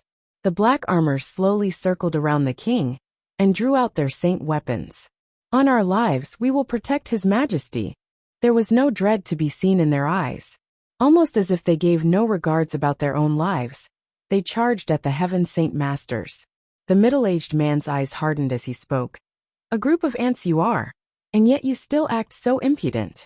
With a sudden push of his palms, an abundant amount of energy from the world exploded violently toward the black armors.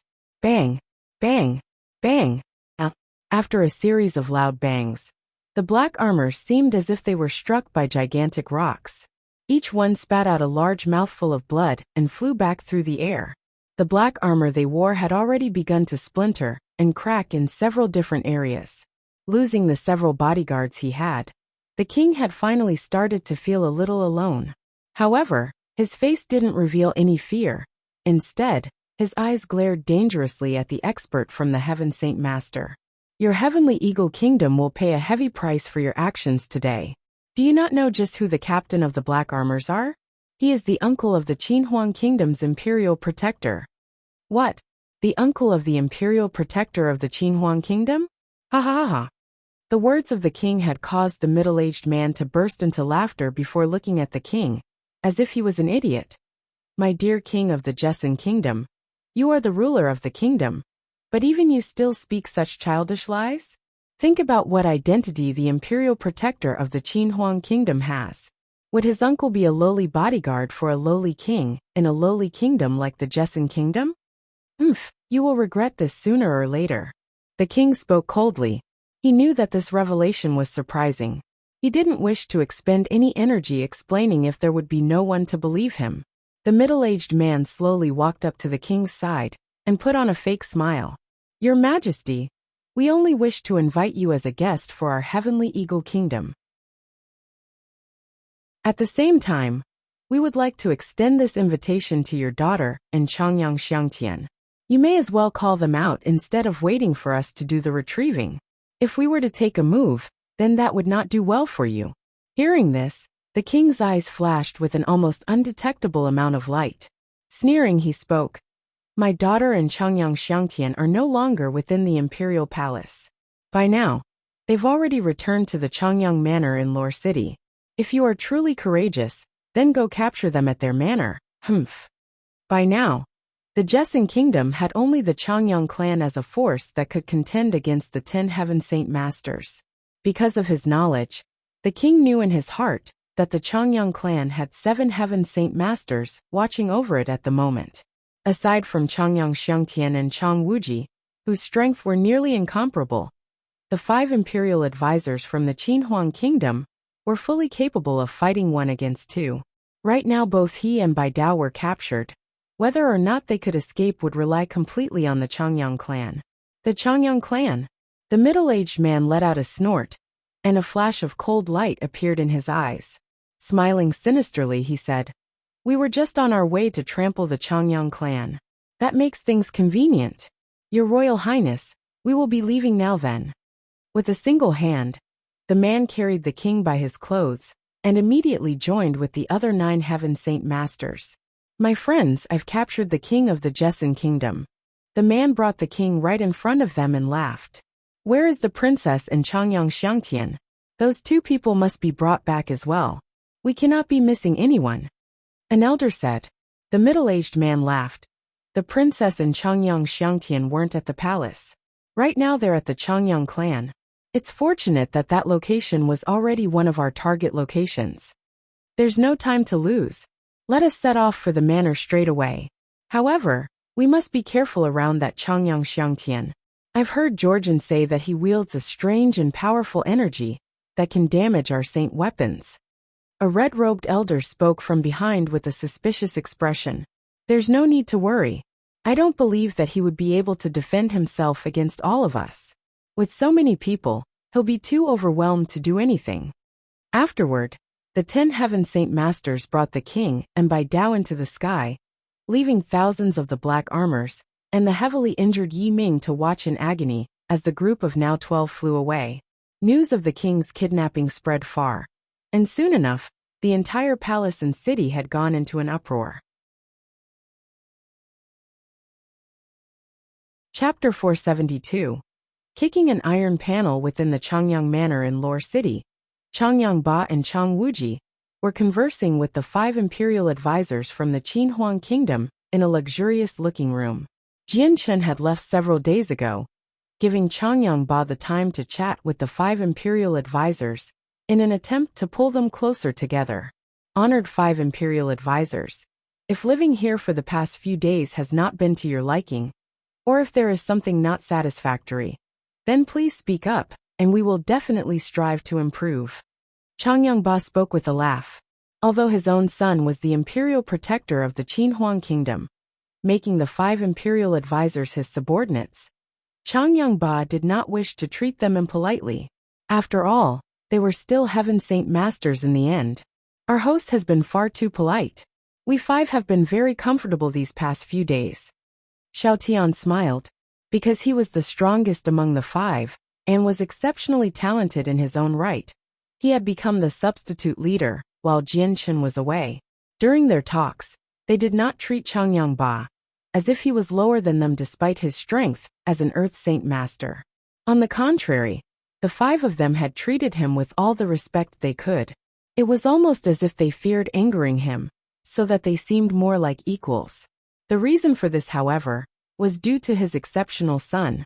While the men were joyously chatting together, Chang Wuji's expression suddenly slipped before standing up with a serious expression. Cupping his hands, he spoke. Honored imperial advisors, my leader, this slave has an urgent matter to attend to. Chang Wuji, where are you going in such a hurry? Changyang Ba laughed as he looked to Chang Wuji with an eye that regarded him highly. Chang Wuji, if you have need for us, then please just instruct us to do so. Xiao Tian laughed as his own eyes secretly looked to the sky outside the room. Chang Wuji uttered a single word of thanks before leaving the room.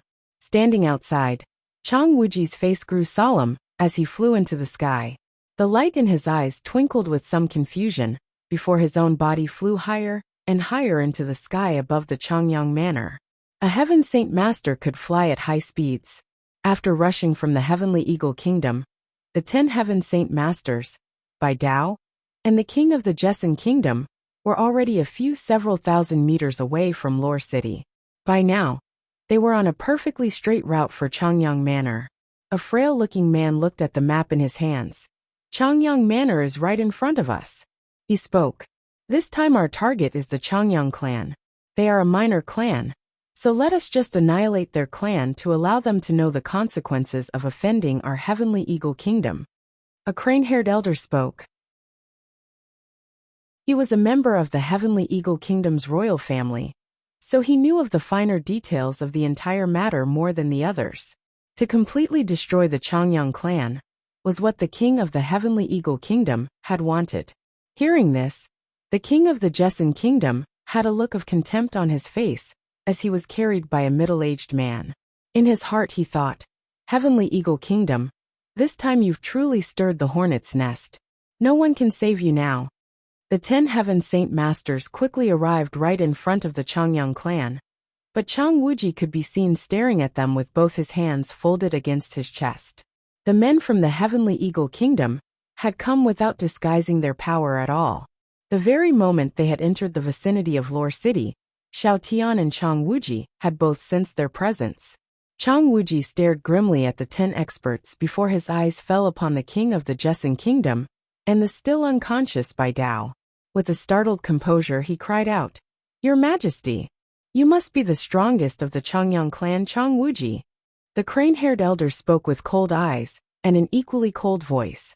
With both the king of the Jesson kingdom and Bai Dao captured, Chang Wuji didn't need to think to know that these 10 were enemies and not friends. Who are you? Chang Wuji spoke with a dangerous voice. We are from the heavenly eagle kingdom. Chang Wuji, have Changyang Xiangtian get out here right now. After offending our heavenly eagle kingdom, he cannot leave from here in peace. The crane-haired elder spoke with a tone that seemed to grow even icier with each word. Chang Wuji's eyes flashed dangerously as a spike of energy began to burst from his body. Glowering at the group in front of him, he spoke. You from the heavenly eagle kingdom, to dare speak of the fourth master so disrespectfully. Did you wish to die so soon? To speak to us in such a manner, you'll die for this. The same elder's face twisted in anger before charging straight for Chang Wuji with his saint weapon out. Chang Wuji let out an unfearing snort before preparing himself for battle. His own saint weapon appeared in his hand, and at the same time, a surge of saint force began to billow out from within his body in an amount that seemed to exceed his own strength. The waves of energy were so strong that they could be seen rippling through the space around them. For the sake of deterrence, Chang Wuji had immediately used the Heaven's Stolen Fortune to multiply his fighting strength of a 5th cycle Heaven Saint Master by threefold. With this, he had already exceeded the strength of a peak 6th cycle Heaven Saint Master. And if he couldn't split the heavens with a single blow, then he would surely be able to split the mountains and earth. Bang! The two saint weapons collided with a resounding crash. The elder from the heavenly eagle kingdom let out a muffled sound as blood splurted from his lips before he was forced to fly away from Chang Wuji. With a single exchange, Chang Wuji had defeated a 2nd cycle Heaven Saint Master. Such a strength like this shocked the other 9 Heaven Saint Masters from the heavenly eagle kingdom. While they did their research on the Changyang clan earlier and knew of Chang Wuji's strength, they didn't know that he would be that terrifyingly strong. The reason why Chang Wuji had been able to kill any Heaven Saint Masters in the Battle of the Four Kingdoms against the Jesson Kingdom was due to him borrowing the power of a Heaven-tier battle skill. But now, Chang Wuji had been able to injure a 2nd cycle Heaven Saint Master in a single blow. This type of strength had far exceeded any of their expectations. Beneath, the entire Changyang Manor had been sent into disarray when a large amount of killing intent had flooded the area.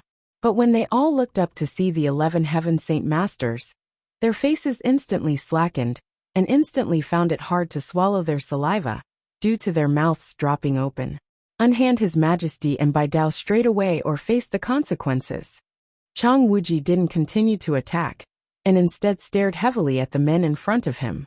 With both the king and Bai Dao captured, Chang Wuji wasn't able to fully attack without fear of hurting the two as a result.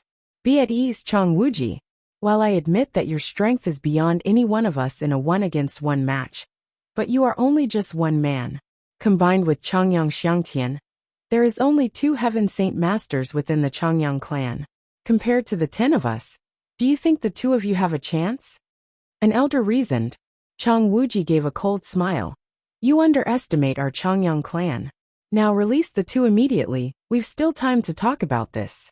Otherwise, the Heavenly Eagle Kingdom will become the enemy of our Jessen Kingdom.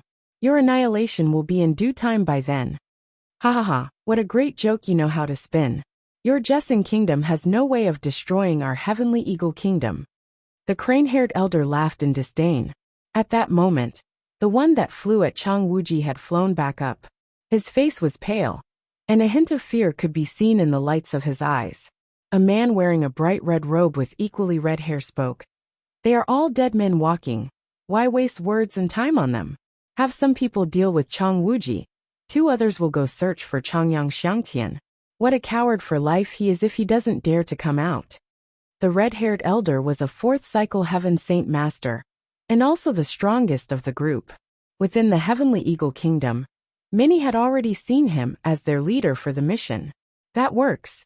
Leader Zhou, Patriarch Huang, Elder Mu Bai and Elder Ping Yin. The 5 of us will face off against Chang Wuji then. The frail elder laughed. The 5 of them were 3rd cycle Heaven Saint Masters. With their powers combined, then they would be able to give a 6th cycle Heaven Saint Master a headache.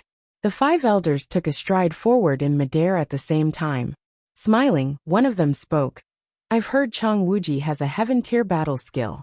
We've benefited greatly from the Jessen Kingdom it seems.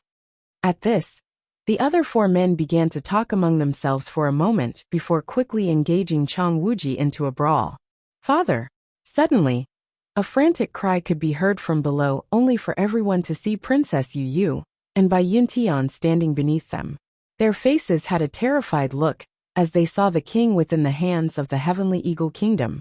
Yu Yu's lovely face had already turned pale as she feared what might happen to her father. Seeing his own daughter beneath him, the king's face quavered for a moment before shouting, Yue, run away! Run away now! A battle between Heaven Saint Masters could easily injure a large multitude of people. So the king was worried about the potential damage that could occur to her. The father and daughter conversation allowed the Heavenly Eagle Kingdom to confirm that she was the princess. Straight away, 2 men flew down to the ground to capture her. She was one of the 2 capture targets. Suddenly, before they could even touch the ground, a strange development had occurred as 5 figures suddenly flew in at tremendous speeds. A boundless amount of energy could be felt radiating from their bodies, with an overwhelming amount of pressure. What? The 2 Heaven Saint Masters cried out in surprise. They never would have expected that the Changyang clan would have 5 hidden Heaven Saint Masters. Furthermore, these 5 Heaven Saint Masters were no weaker than them. 3 of them were already far stronger than any of them. The 5 Heaven Saint Masters from the Qinhuang Kingdom had finally revealed themselves. The 5 imperial advisors hadn't given the 2 men from the Heavenly Eagle Kingdom any time to react.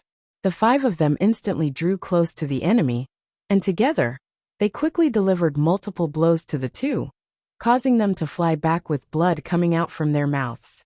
What? The Changyang clan still has 5 Heaven Saint Masters.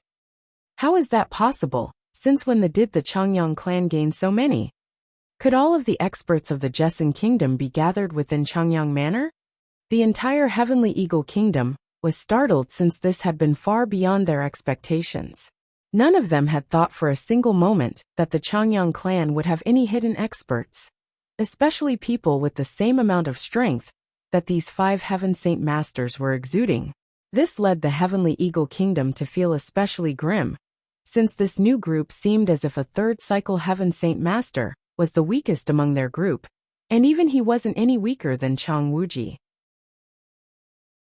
The Heavenly Eagle Kingdom were now all looking extremely grim. At this moment, the entire group finally thought that they had tried to kick through an iron panel. Chapter 473. Calamity at the Changyang clan. Rushing forward, the 5 imperial advisors quickly rushed toward the 2 Heaven Saint Masters. Without hesitation, they charged straight for the other 3 after dealing with the 2. How disgraceful! Who was in charge of scouting for information? How does the Changyang clan have so many experts? The 5 men fighting Chang Wuji had instantly taken note of what happened below. 3 of them broke away from the fight to fly toward the 5 newcomers, while the remaining 2 continued to fight Chang Wuji. None of the 5 imperial advisors spoke a word, and instead clashed fiercely with the Heavenly Eagle Kingdom.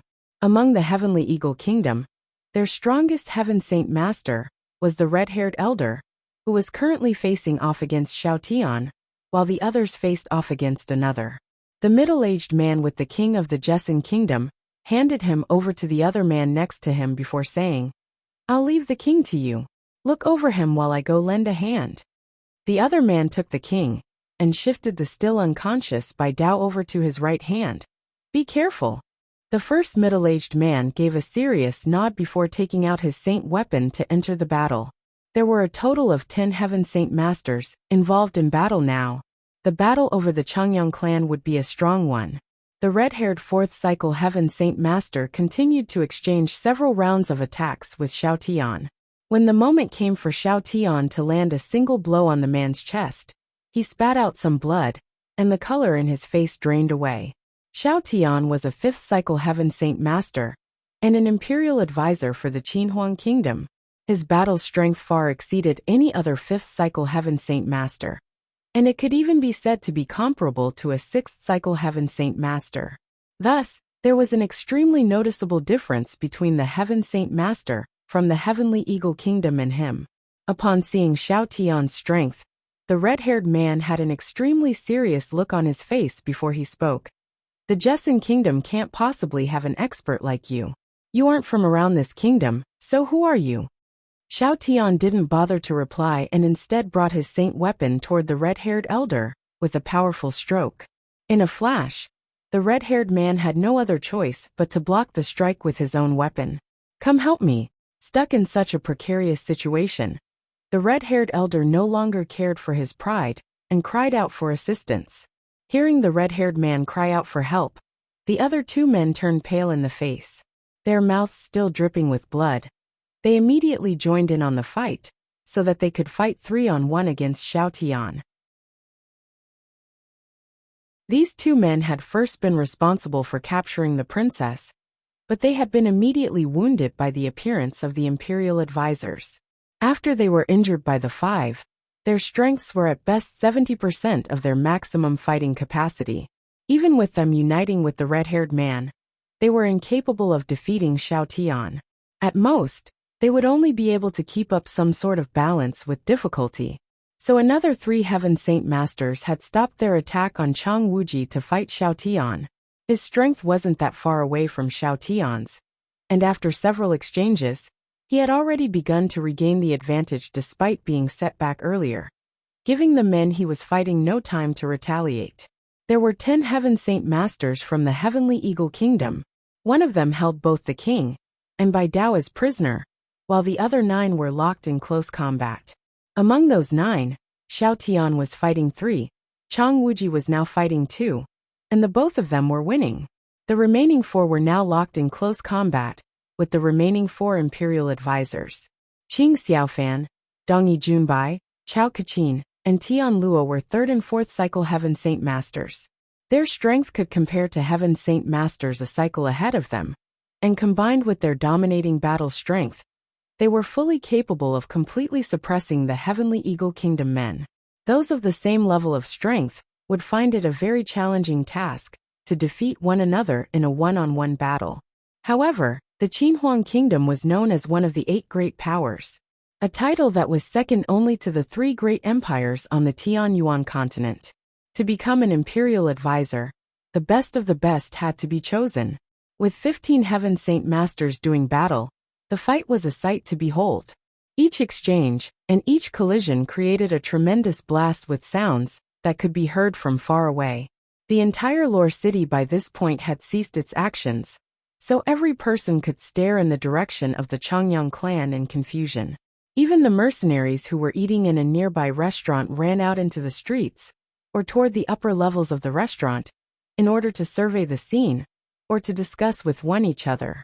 What happened? Why is there such a tremendous sound now? The sounds are coming from the Changyang clan. Is there something happening over at their manor? The sounds created from the Heaven Saint Masters battle were tremendous to the point where the entire Lore City could hear them. Despite the distance separating the clan and the city, the sounds of battle could be felt by many of the experts. Within the courtyard belonging to a mercenary group, a single robust-looking man quickly walked out from his room as he turned to the sky. What has happened for the world energy to be in such a flux? Could there be several Heaven Saint Masters fighting nearby? Within the courtyards of the other 3 clans in Lore City, several Earth Saint Master experts had already gathered and stared at the sky in astonishment. The energy of the world had been sent in such a heavy turmoil that even an Earth Saint Master could feel the vibrations.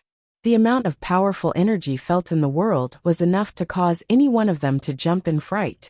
The fallout that came with this current battle was far more destructive than the fallout that would happen when any regular Heaven Saint Master fought with each other. The flux of world energy is coming from the direction of the Changyang clan. Is there a war going on over there? The Changyang clan has the only Heaven Saint Masters in Lore City. What could possibly be happening over there?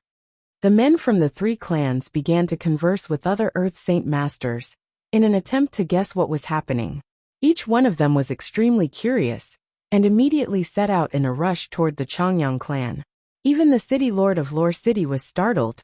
With several Earth Saint Masters, he immediately set out on a magical beast's back toward the Changyang manor. By now, all of the Earth Saint Masters in Lore City had already guessed several Heaven Saint Masters were partaking in some sort of large battle. They had put a pause to whatever they had initially been doing to run toward the source of the sounds. No matter what was happening at the Changyang clan, a battle between Heaven Saint Masters was not something to miss. It was an opportunity for them.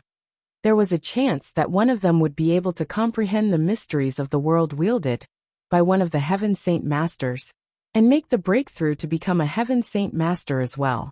The entire Changyang manor had been sent into an uproar already. With over 10 Heaven Saint Masters doing battle, everyone there felt as if they were suffering from a large headache. The entire compound had been sent into disorder with the guards and servants scuttling around. Some of the unluckier men had even been struck by the ripples of energy, killing them violently. Within several moments, there was not a single intact room left within the entire compound. Every single building had received damage equivalent to the entire compound collapsing. Even the pavilion where all the manuals were stored had collapsed, and the 10-meter-tall towers had fallen to pieces as well. Several of the servants who were inside the buildings when they collapsed could be heard screaming out in agony. "My lord, please escape right away." Several bodyguards loyal to Changyang Ba could be heard right by his side in an attempt to lead him away from the danger. "Madam, please run away." Several other bodyguards were trying to lead the fear-stricken Ling Long away as well. A single burst of fire shot down from the air and made contact with the buildings. With that spark, the entire compound was lit aflame instantly. "Ahu Ahu! Save my Ahu quickly, he's still in his room." Ling Long immediately bawled as she ran over to one of the combusted rooms. "Protect the madam, I'll save the young master." One of the captain guards cried out, before plunging into the burning room, before Changyang Ba could speak. "Quick, escort the second lady into the cellar." The guards then ushered the startled Yu Fengyan down toward the area with the cellars. At the same time, Bai Yuntian was escorted by her own bodyguards toward the same area. "Fourth lady, it's dangerous outside, please get into the cellar." A guard spoke anxiously, but as he spoke, several rays of sword chi could be seen shooting down from the sky, piercing holes into the ground. Suddenly, The expression on the guard's face froze as blood flowed down his head before he ultimately fell to the ground. Captain, what happened? The guard escorting Bai Yuntian cried out in anguish before running to where his captain lay on the ground. There's no time to delay. Quickly escort the fourth lady down. The other guards spoke through their agony and used their own bodies to protect Bai Yuntian as they brought into the protected area. At this moment, another torrent of energy continued to wreak havoc from the sky above. The roof to one of the buildings on the side of Bai Yuntian had begun to lift from the ground and into the direction of Bai Yuntian, causing the guards around her to grow startled. Just at that moment, a cyan glow shot into the scene. The white-robed Ming Dong came into view. With a chop of his sword Qi, he split the falling building in two, eliminating the danger. Ming Dong looked to the energy storm above them and turned his head back to look at Bai Yuntian with a solemn look. I'll lead the way, Duge Feng. Aunt Bai's safety will be up to you. Protect Andi well. If something happens to her, how would we ever face Jian Shen? Duge Feng stood nearby with a vigilant expression. I will do my best, but a battle of Heaven Saint Masters is far too much for even us. With all that energy being thrown about, even the two of us will have to be extremely careful. Please make sure to look after me as well. Understood. Please go with them towards the safe area. You should be able to escape from there. Ming Dong immediately began to spearhead a route while Duge Feng ran to escort and protect Bai Yuntian from any external dangers. Chapter 474. A sorry escape with Ming Dong and Duge Feng acting as two Earth Saint Master bodyguards. Bai Yuntian's safety was at its highest point. The princess was extremely safe right by her side. At that moment, another large wave of energy shot down from the sky. Soon the entire ground was filled with several holes from explosions that sent large pieces of rubble toward Ming Dong and the others. Careful, Ming Dong cried out as he ran to protect Bai Yuntian and the princess. The sword in his hand danced as he moved to bring down the stone in front of him. Duge Feng himself wielded a giant sword that seemed to dance with flames right by his side. Despite their strengths, there were far too many stones for them to fend off. With the waves of explosion that happen every so often, a finger-sized stone finally broke through their defensive net. With a whistling sound, it shot straight for Bai Yuntian, before ultimately leaving behind a small cut that allowed blood to show. Ah! A pained cry came from behind Bai Yuntian. Turning around, she could see that the princess was clutching her left shoulder, where blood was flowing freely, staining her clothes with a red tint. Are you alright? Bai Yuntian ignored her own wound and quickly looked back to the pain-stricken Yu. I am fine. Yu spoke, but her pained expression was proof enough that she was enduring a large amount of pain. Seeing Bai Yuntian and Yu sustain an injury, Duge Feng and Ming Dong both let show a startled expression. God damn it! Ming Dong cursed. The battle is getting far too rowdy. We can't delay any longer. Hurry into the cellar. Soon after, everyone quickened their pace. The battle in the sky grew more and more intense. While the Heavenly Eagle Kingdom held an advantage with numbers, their strength was beneath the Qinhuang Kingdom's Heaven Saint Master. Thus, the 9 Heaven Saint Masters were completely suppressed by the 6 Heaven Saint Masters to the point where they weren't even able to fight back, forcing them to rely on just their battle skills. All sorts of advanced Earth-tier battle skills continued to be thrown about from each of the 9 Heaven Saint Masters.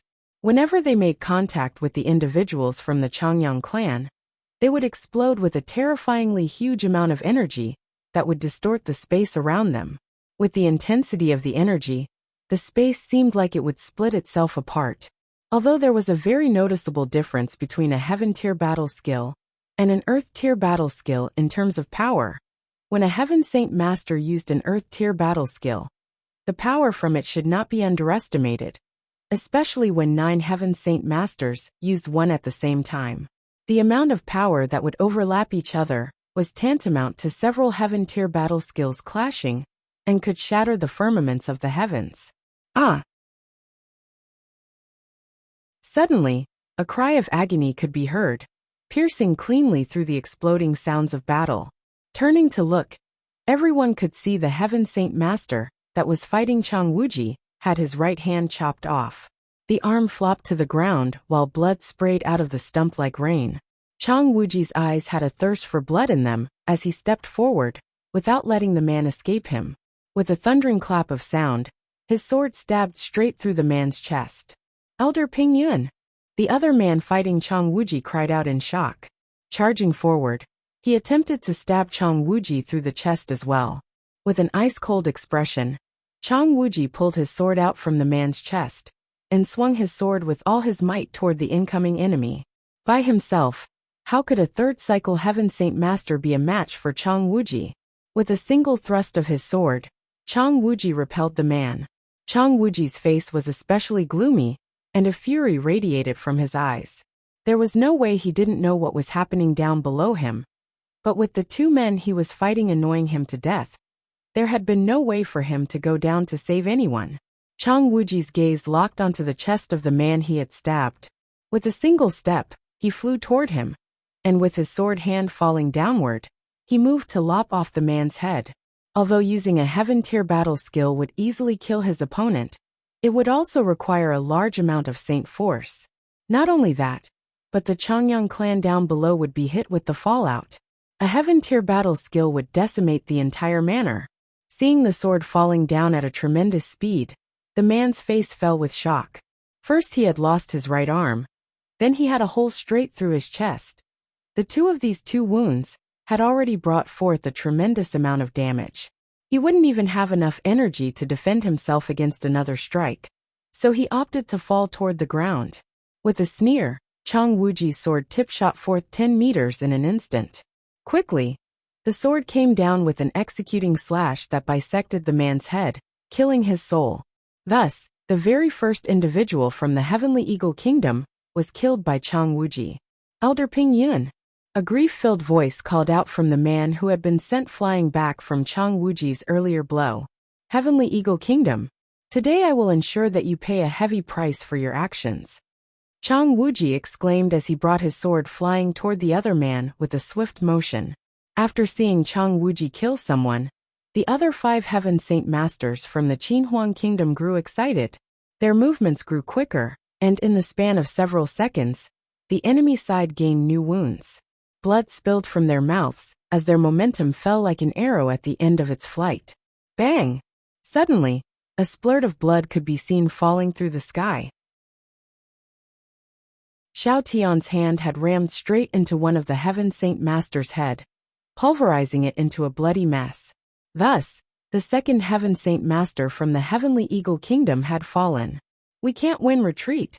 After having 2 of their own killed, the remaining few members felt as if they were dealt a tremendous blow. One of the members immediately cried out for the others to give up the fight and to escape. "If I let you run away, Qing Xiaoshan would have no face to return back home." Qing Xiaoshan sneered. With the wind element enveloping his body, he quickly streamed for one of the escaping fighters. The Heavenly Eagle Kingdom men were dominated completely. Although they were able to hold on to their lives, they wouldn't be able to do so for long. Everyone from their group knew when they were over their heads, and no longer had the bravado from earlier. Seeing someone else try to run, the others had been hasty not to fall behind and ran away one by one. After a short battle, 2 of the 9 had fallen, and the remaining 7 had been severely injured. On the other side, no one had taken any heavy injuries, and still had energy to spare. Unlike them, the Heavenly Eagle Kingdom's men barely had any energy left to escape. It won't be that easy to get away. All 5 of the Imperial advisors gave chase with Xiao Tian leading the group, while Chang Wuji stayed behind to check on the Changyang clan down below. Experts from all over had rushed to this location the moment they heard a battle taking place at the Changyang clan. They began to observe the intense battle from far away with absolute shock. In the golden age of the Jessen Kingdom, they had no more than 10 Heaven Saint Masters. With Chang Wuji now as the 11th, they were at a number that was greater than the amount of Heaven Saint Masters in their golden age. As for the Changyang clan, their entire compound had been laid to waste. Every building had collapsed into rubbish, and the bodies of guards and servants could be seen strewn about. Although the Heavenly Eagle Kingdom men had fled, the battle had not yet stopped. The 5 imperial advisors from the Qinhuang kingdom continued to surprise everyone by chasing the Heavenly Eagle Kingdom men with no mercy. Qing Xiaoshan possessed the wind-attributed saint force and could use the wind element to increase his speed to become the fastest among the group. In a flash, he was able to catch up to his adversary and began to unleash his full strength. Easily throwing out an advanced Earth-tier battle skill, he chopped off the head of one of the already injured men. The man didn't instantly die from the blow and had hurriedly grabbed at his head before attempting to escape. Killing a Heaven Saint Master would require vanquishing the soul. However, this man who had his head chopped off was weakened. Without any energy to fight, he was ultimately slower than the rest. In an instant, Qing Xiaoshan caught him and bisected the head in two. By that point, the other 4 imperial advisors had already caught up with the Heavenly Eagle Kingdom and forced them into another fierce battle in the sky once more. Energy began to be thrown about, causing heavy damage to the streets and buildings nearby. Countless passers-by cried out in panic as they tried to escape, while some of the unluckier ones were struck by the waves of energy, killing them in a violent manner. In that one moment of warfare, the Heavenly Eagle Kingdom lost another expert by the hands of Xiao Tian. Xiao Tian extinguished the man's soul with a single strike through the eyebrows, allowing his body to fall to the ground and crumple on the streets.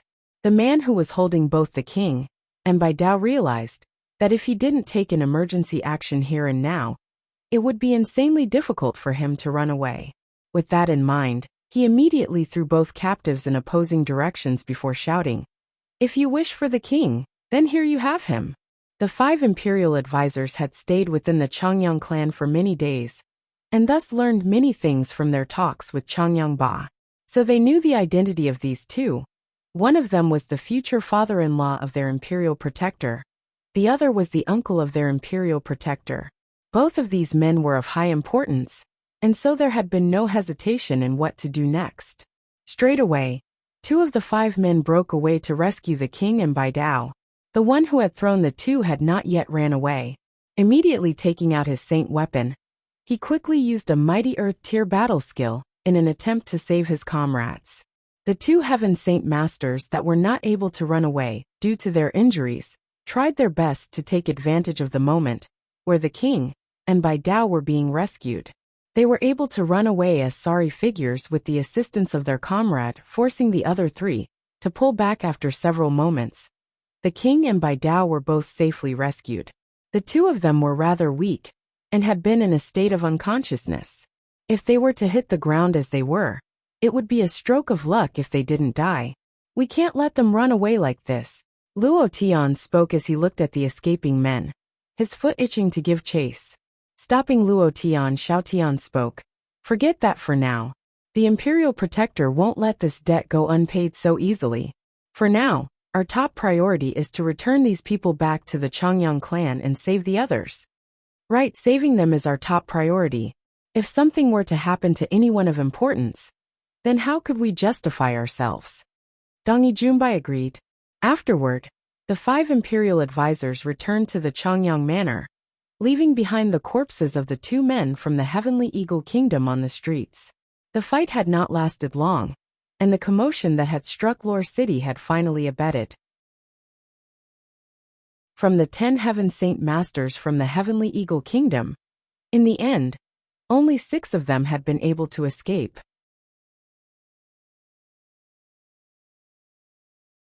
Chapter 475. The Return of a King. There was not an intact building to be seen throughout the entire compound. It was a complete wreck as far as the eyes could see, with every building collapsed. The corpses of multiple servants and guards could be seen strewn across the grounds. The last expression on their faces had been of anguish. The tragic day that was today would be an unforgettable day for the Changyang clan. The energy from the 10 Heaven Saint Masters had killed many lives and caused an immeasurable amount of damage. Many more people had been severely injured and left the Changyang clan in a depressed state. Chang Wuji trod across the broken courtyards with a heavy expression. It was not as heavy as it was during the battle, and he couldn't help but let out a sigh in relief in his heart. Despite the heavy damages the Changyang clan had incurred, The important figures of the clan hadn't been killed. Some had been injured, but nothing major had happened to them. Chang Wuji walked to the center of the compound and looked all around. With one final sigh, his face descended into grief. The 5 imperial advisors from the Qinhuang kingdom descended next to Chang Wuji. Xiao Tian was the first to speak. Chang Wuji, how is the clan leader and the 4th lady? Are they injured? The 5 imperial advisors were most concerned with Changyang Ba and Bai Yin Tian, since they were the parents of the imperial protector. Chang Wuji shook his head. I thank the imperial advisors for their concern. They both have some minor injuries, nothing too major. Hearing this, the 5 imperial advisors couldn't help but let out a breath in relief. If one of the two had something happen to them in that short moment, they had no idea how they would be able to face the imperial protector. The secret that the 5 imperial advisors were living within the Changyang clan had been exposed. Everyone that was familiar with what they looked like was extremely astonished the moment they saw the 5 Heaven Saint Masters retreat into the clan compound. Straight away, discussions could be heard among those people. No one could imagine that the Changyang clan would have so many Heaven Saint Master experts hidden within. Such a strength was far too much. Haha, Senior. Chang Wuji, how is your air? The king coughed out some blood from his internal injuries while struggling to speak. Your Majesty, please be rest assured. The princess has received no major injuries. Chang Wuji replied. That's fine, all is fine then. The heart that had leaped into the king's throat had finally fallen back down. Yuer was his most beloved daughter, and thus he was without a doubt concerned for her safety. Afterward, the representatives of the 3 other clans of Lore City came by personally to express their sympathies to the Changyang clan. They had a look of grief in their faces and concern in their voices, but their eyes remained on the 5 imperial advisors from the Qinhuang kingdom with feelings of confusion and shock. Many of the members from the 3 clans had participated within the battle at the northern stronghold, so they naturally recognized the imperial advisors. Upon seeing all 5 of them gathered within the Changyang clan, and when they helped them fend off the attackers, they couldn't help but feel extremely curious on what connection the 2 sides had with each other.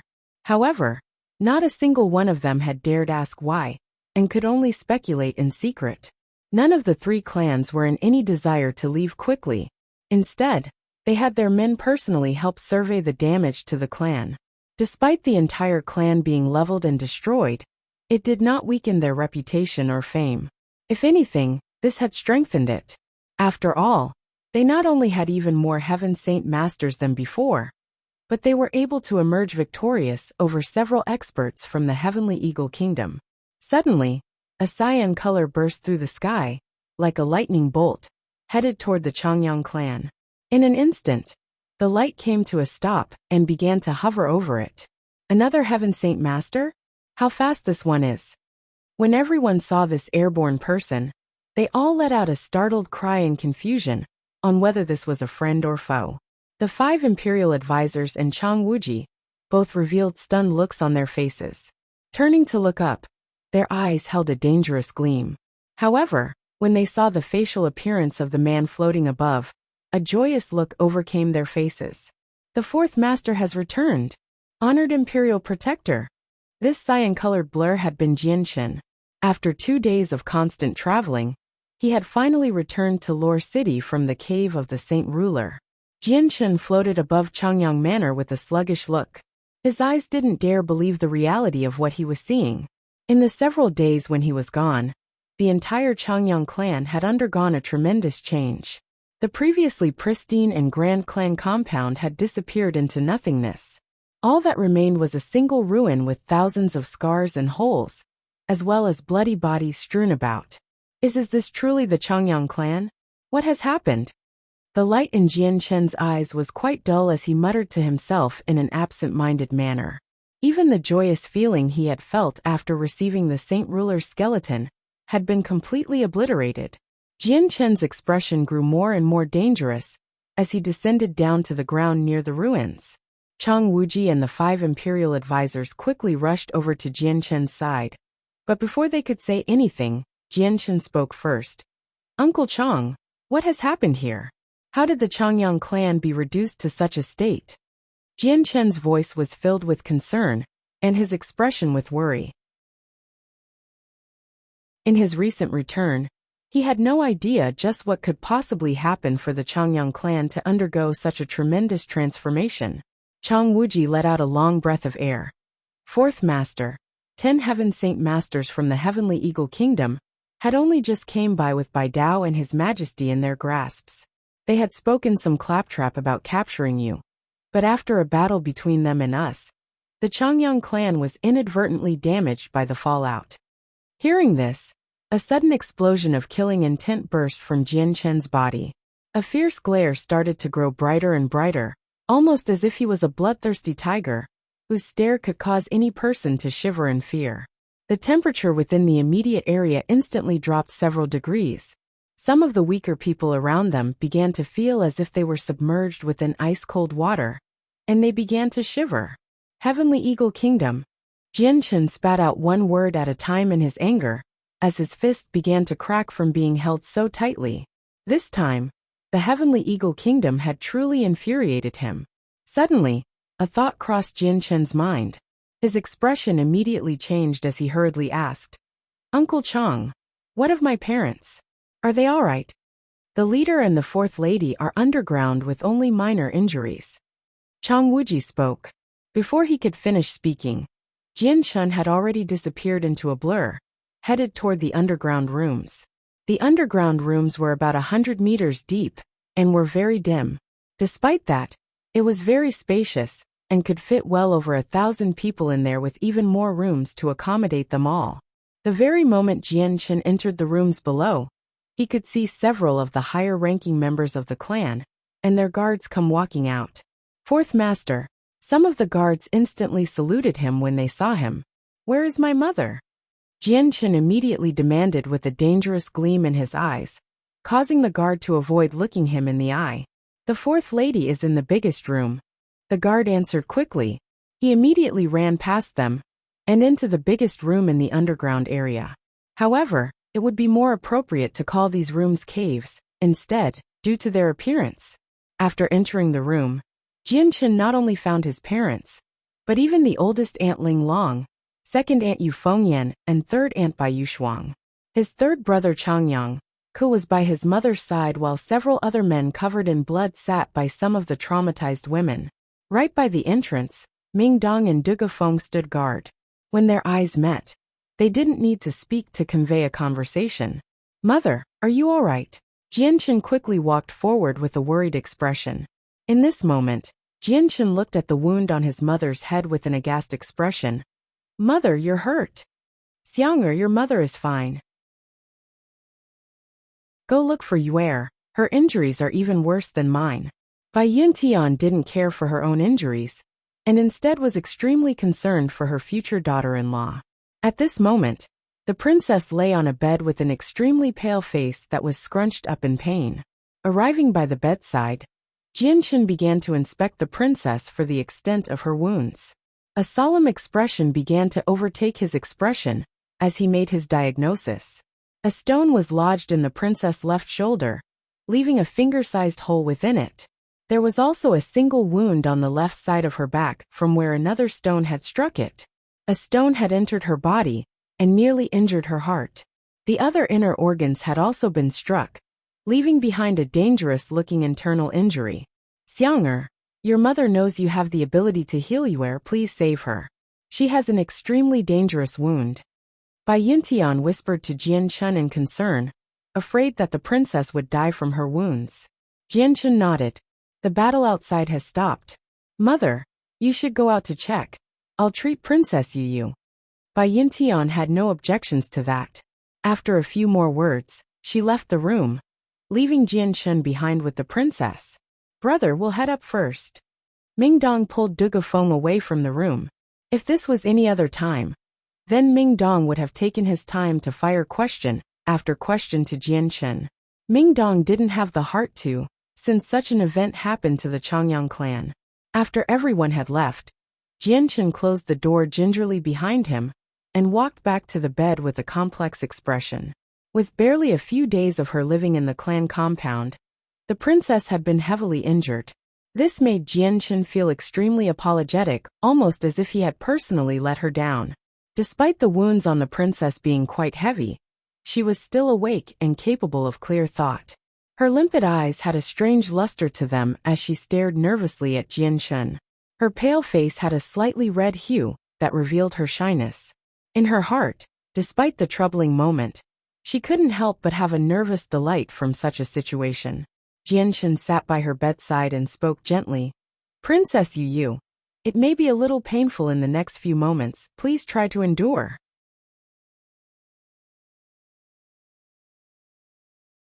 Chapter 476. A Day of Healing N. Yu slowly closed her eyes and gave a light answer in response.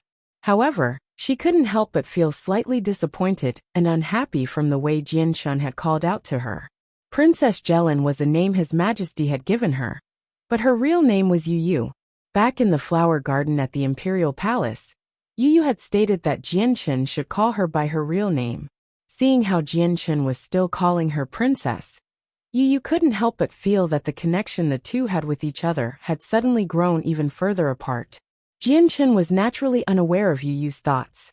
He focused on the wound on her shoulder for a moment before muttering something and looking elsewhere. The wound had already been treated with gauze and several other medicinal herbs.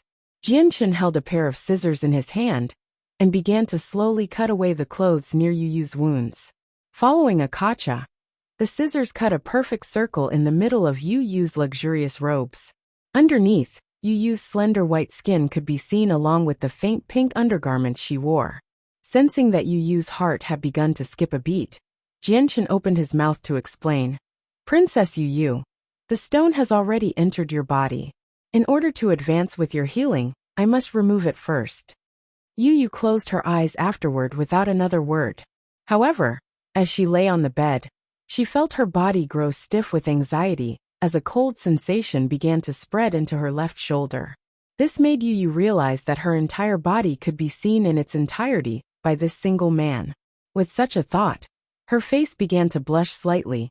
Ever since birth, she had never allowed a male to see her body. Grabbing some gauze, Jianchen first cleaned away the leftover blood on Yu's wounds, before slowly putting his palm onto the wounds. The very moment Jianchen's palm made contact with Yu's flesh, the princess gave a start due to the instant sensation of pain that she felt upon contact. Jianchen sucked in a deep breath as he began to gently touch the flesh. Unlike his facial expression, his heart was not calm. However, after some time, he managed to school his emotions and stare attentively at Yu's wounds. "Princess Yu, I will start to extract the stone. Please endure it for now." Yu gave an answer that was no louder than a mosquito's buzzing. Her face was completely red as she refused to look at Jianchen in a manner typical of a shy woman. After Jianchen grew calm, the palm that had been touching Yu's shoulder suddenly began to exude an attractive force that caused a pain-filled cry to come from the princess' throat. In the next moment, a bloody stone came flying out from within her body. After the stone had been extracted, blood began to splurt out like a fountain from the wound's hole. Straight away, Jianchen lifted his left hand and began to gather a ball of milky white light. The brightness of the sphere began to grow brighter and brighter, until the light was nearly dazzling to the eyes within a single moment. Even the dim room was completely illuminated by this light. Yu had her eyes closed, but she could sense a sharp ray of light shining through her closed eyelids. In curiosity, she slowly opened her eyes only to see the white light gathered in Jianchen's hand. At this sight, Yu's beautiful eyes widened in absolute disbelief at what she was seeing. Although she wasn't a Radiant Saint Master, she had seen the Radiant Saint force many a times as the princess to a kingdom. That pure white glow wasn't something any other technique could replicate. Naturally, it only required a single look to recognize that only a Radiant Saint Master could control the Radiant Saint force. Jianchen's hand slowly fell back down to Yu's wounds and began to use the Radiant Saint force to heal the injuries. By this point, Jianchen was already a Class 6 Radiant Saint Master with an abnormally strong control over the Radiant Saint force. His healing abilities were beyond most, So with the wounds caused by the stone being the only matter, it took almost no time before the wound was completely healed up with no scars left. Changyang Xiangtian, you're a radiant saint master. Yu Yu's eyes stared at Jian Chun with a startled heart. Within the Tian Yuan continent, it was completely unheard of for a person to have two types of force. Not only was Jian Chun a talented cultivator, but he was also a high-leveled radiant saint master. Jian Chun had a faint smile on his face as he spoke. Princess Yu Yu, I hope you can keep this as our secret. Yu Yu's eyes continued to hold a strange gleam as she stared at Jian Chun. After a while she nodded, I will. I won't speak a word of this to anyone. At this moment, Jian Chun's previously spectacular figure had somehow managed to become even more perfect in her eyes. Princess Yu Yu, I will continue to treat the wounds on your back then. Hearing this, Yu Yu hesitated for a moment before at last nodding her head in silence. However, just as she started to roll over, the injuries on her back suddenly flared up, causing her face to pale in pain. You should remain as you are now. Allow me. Jian Chun quickly stopped Yu Yu's movements and helped her turn her body over to inspect her wounds. Jian Chun and Yu Yu continued to remain in the same room with each other for about 2 hours, before finally being able to walk out of the room together. Because of Jian Chun's ability as a Class 6, Radiant Saint Master, he was able to bring life back to a man who was on the verge of dying from his inner organs failing on him. Yu Yu's injuries were not as severe, so he was able to completely treat her without as much effort. After changing into a new set of clothes, Yu Yu still exuded a shy air to her. Occasionally, she would sneak amorous glances at Jian Chun in a bashful manner. When the king and Changyangba took notice, they couldn't help but smile knowingly. The important figures of the Changyang clan and the other representatives of the 3 clans of Lore City had all gathered in the area. Jian Chun's mother and the other aunts had been taken away by the guards to recover from their wounds, so Jian Chun had not been able to see his own mother. After leaving the underground room, Jian Chun began to revert back to his original mood. Losing the gentle face he displayed underground, Jian Chun walked to Chang Wuji and spoke with a heavy expression. Uncle Chang, just how heavy were our losses? Quite heavy. At least 200 casualties have been reported so far, while the wounded are still being accounted for. There are still many guards and servants whose bodies have been buried under the rubble. It will take us some time to excavate them. All of our buildings have been destroyed. Chang Wuji sighed. A flash of killing intent appeared in Jian Chun's eyes. Clenching his fists, Jian Chun's teeth ground together in anger. Heavenly Eagle Kingdom, I will not let this matter stand. The Heavenly Eagle Kingdom are truly uncouth. The king showed a dark expression as well. After being captured by the Heaven Saint Masters from the Heavenly Eagle Kingdom, he was naturally furious. 4th Master, the magical beast you were raising has been found. Suddenly, one of the guards came running forward with the snowy white tiger. The cub. Jian Chun's heart skipped a beat in surprise, and immediately took the cub from the hands of the soldier to inspect it. Upon inspection, Jian Chun could see that the dust had dyed the tiger's white fur gray, but its eyes were closed shut as it slept in hibernation to digest the heavenly resources. Seeing that the tiger cub was fine, Jian Chun let out a sigh in relief. He hadn't thought of how many dangers that could possibly happen before he left, so he hadn't taken the tiger cub with him. After feeding the cub several heavenly resources, he allowed it to fall asleep, so that it would wake up only after Jian Chun had returned. The Changyang clan must make a swift recovery. Chang Wuji, I entrust this matter to you to make the necessary preparations. Changyangba spoke. Yes, this servant understands. Chang Wuji nodded. Hearing this, the eyes of the ruler of Lore City lit up. Master Changyang, please entrust the artisans to me. I will ensure that the very best artisans rebuild the Changyang clan as swiftly as possible. As for the costs for the materials, please leave that to our 3 clans. Each of the representatives of the 3 other major clans spoke. The Changyang clan hadn't lost any strength after this event. Instead, their fame had exploded, especially to the 3 clans and the city lord. They had been stunned to see the development of the Changyang clan's strength. With 6 Heaven Saint Master in their possession, no regular faction could boast of such a feat.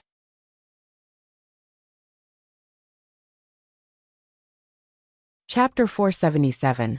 Plans for revenge. Changyangba began to weave several words of polite refusal to the 3 clans and the city lord.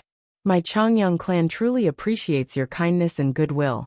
But despite the calamity that has befallen our Changyang clan, we still have enough strength to rebuild on our own. My dear family, why not build the new Changyang Manor within the imperial city? This way, our 2 families will be much closer to each other. Furthermore, this would allow the Changyang clan to be able to adopt a governmental position with ease.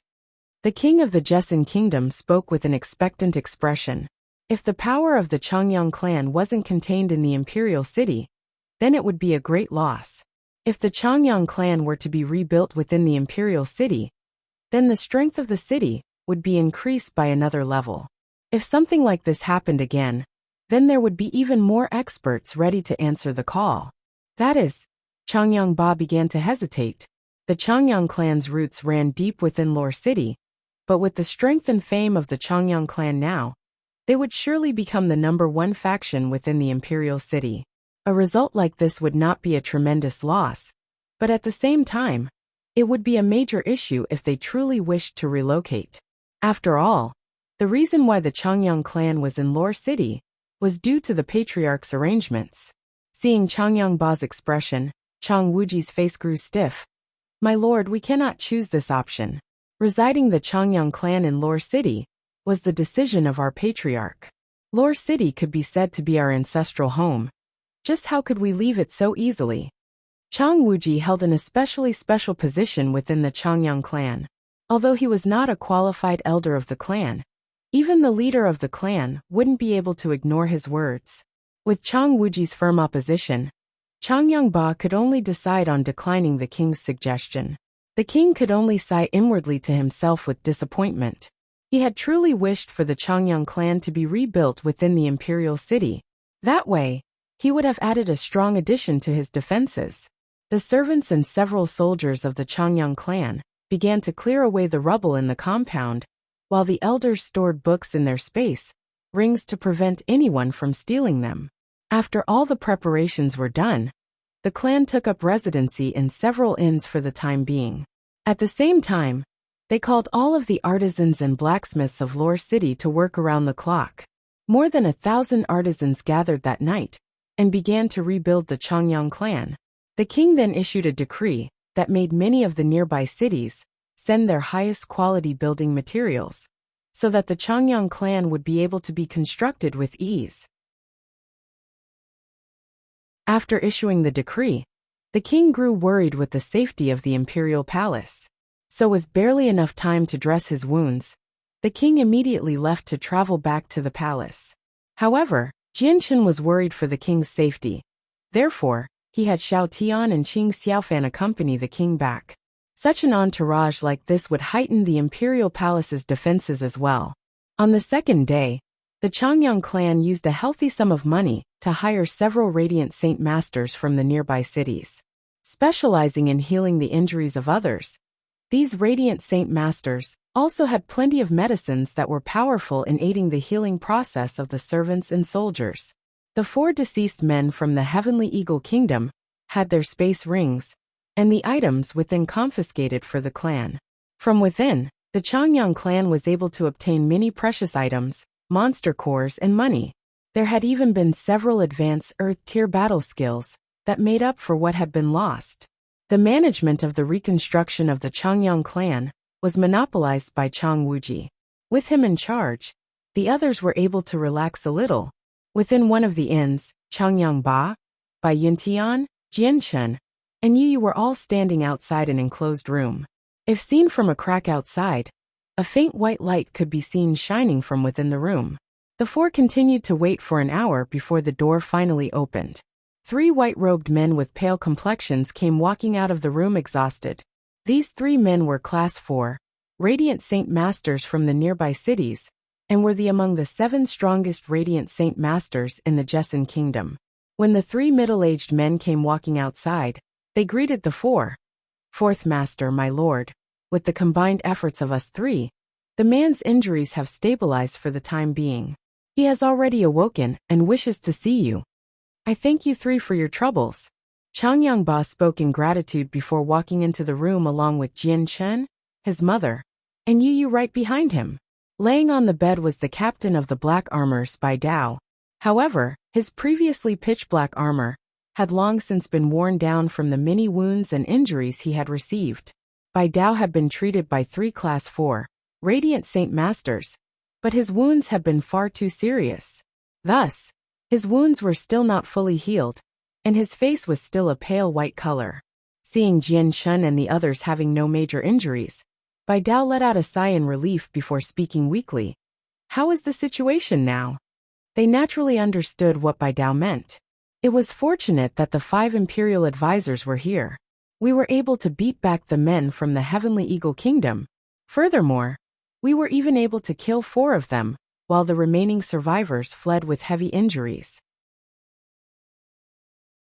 However, our Changyang clan's compound was completely destroyed with at least 380 casualties so far.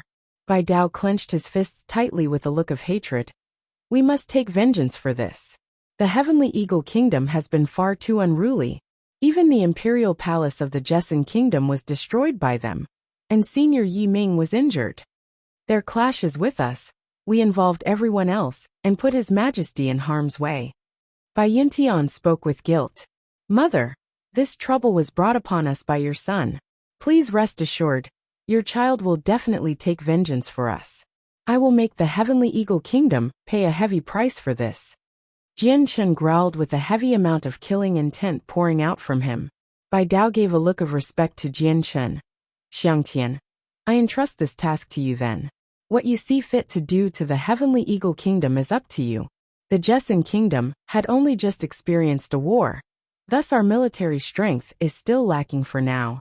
We cannot afford to mobilize a large-scale attack on the Heavenly Eagle Kingdom. Jian Chen nodded his head solemnly. I understand, uncle. I already have a plan to deal with them. Xiangtian, you must learn to exploit the resources given to you. The Qinhuang Kingdom has seen fit to give you the title of an imperial protector because of your talent. In the future, when you have enough strength, perhaps the Qinhuang Kingdom will have more need for you. When that time comes, that's when you exploit an advantage. You should do so and not waste it. Bai Dao spoke feebly, but he was still able to speak, as the uncle teaching his nephew. When he looked at Jian Chen with grateful eyes, he thought about what honor the Bai clan had gained with such an outstanding grandson. Since it was his uncle giving guidance, Jian Chen adopted a modest and studious attitude. However, his heart did not accept the teachings. His age was not truly reflected by his expression, and he had experienced more things than Bai Dao had. Whatever Bai Dao thought to be a problem was not one to Jian Chen. With the pale face of Bai Dao, Jian Chen had a genuine look of concern that could not be hidden. Although he was 15 years old by the time he had first known about his uncle, they were still dear family. Bai Dao was the brother of his mother, and, no matter what was said, they were family. With a twist of his hand, Jian Chen retrieved a white jade bottle from his space ring. From within, Jian Chen took out 2 pills and handed them to Bai Dao. Uncle, these are radiant spirit pills. Please use them to heal yourself. Choosing not to refuse it, Bai Dao accepted the pills with a faint smile. Xiangtian, your uncle will accept these pills then. What expensive items these are. I can bet that a Class 5 Radiant Saint Master created these. Jian Chen's heart skipped a beat at Bai Dao's words. How exactly does one make these pills? He asked. Its manufacturing is extremely troublesome. It requires a Class 5 Radiant Saint Master and an alchemist to simultaneously work together to make a radiant spirit pill. Other than that, many rare ingredients and supplements must be gathered. It will fail if there is any negligence, meaning making a radiant spirit pill is extremely challenging. The higher the ranking of the pill, the more troublesome it is in making it. Bai Dao explained. Jian Chen's eyes lit up as he secretly concluded to himself that he would definitely find a method to create several pills when he had the time. He would definitely need some in the future, like when he needed to heal someone without the usage of the Radiant Saint Force. After leaving his uncle's room, Jianchen went straight to Dugafeng and Mingdong. I will be leaving for a short amount of time. I'll be troubling you with the protection of my family when the time comes. Hearing this, Mingdong and Dugafeng both remained silent, almost as if they had long since knew about Jianchen's plan. Off to the Heavenly Eagle Kingdom? Mingdong asked. Jianchen walked to the window and opened it to stare off at the distant ruins of the Changyang clan. No, to the Qinhuang Palace, the Qinhuang Kingdom. Mingdong gasped, with Dugafeng immediately guessing Jianchen's plan. Brother, don't tell me you are planning to. The Heavenly Eagle Kingdom will be exterminated. Jianchen growled. The Heavenly Eagle Kingdom had stabbed at his reverse scale. So Jianchen would truly wipe the Heavenly Eagle Kingdom off the face of the Tianyuan continent. At the same time, he would set an example for everyone else with the power of the Qinhuang Kingdom. This would too demonstrate the relationship between the Jessan Kingdom and the Qinhuang Kingdom. After leaving Mingdong's room, Jianchen called for Dongyi Junbai, Tian Luo, and Chao Kaqin. Would there be any way possible for a space gate to be situated at the Jessan Kingdom? It is, but if one wants an extremely accurate positioning, then a reactive device must be installed. Chao Kaqin spoke. Happily, Jianchen replied. Do you know how to create such a thing? Yes, that's good. Go 10 kilometers away from Lore City and set one up. Jianchen spoke. Yes, honored Imperial Protector. Chao Kaqin cupped his hands together and left. After Chao Kaqin left, only Jianchen, Tian Luo, and Dongyi Junbai were left in the room. Jianchen's eyes swept across the two with a serious expression. Tian Luo, Dongyi Junbai. I will return to the Qinhuang Kingdom for a moment. You will stay here and protect the Changyang clan from danger for now. My family especially must be protected. Honored Imperial Protector, we will use up all our energy to protect the Changyang clan. The two replied. Standing up from his chair, Jianchen looked at the two men solemnly.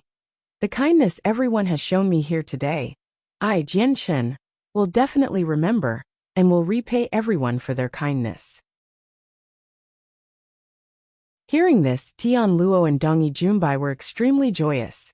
The reason why they followed Jianchen from the Qinhuang Kingdom was to see Jianchen's skill for themselves.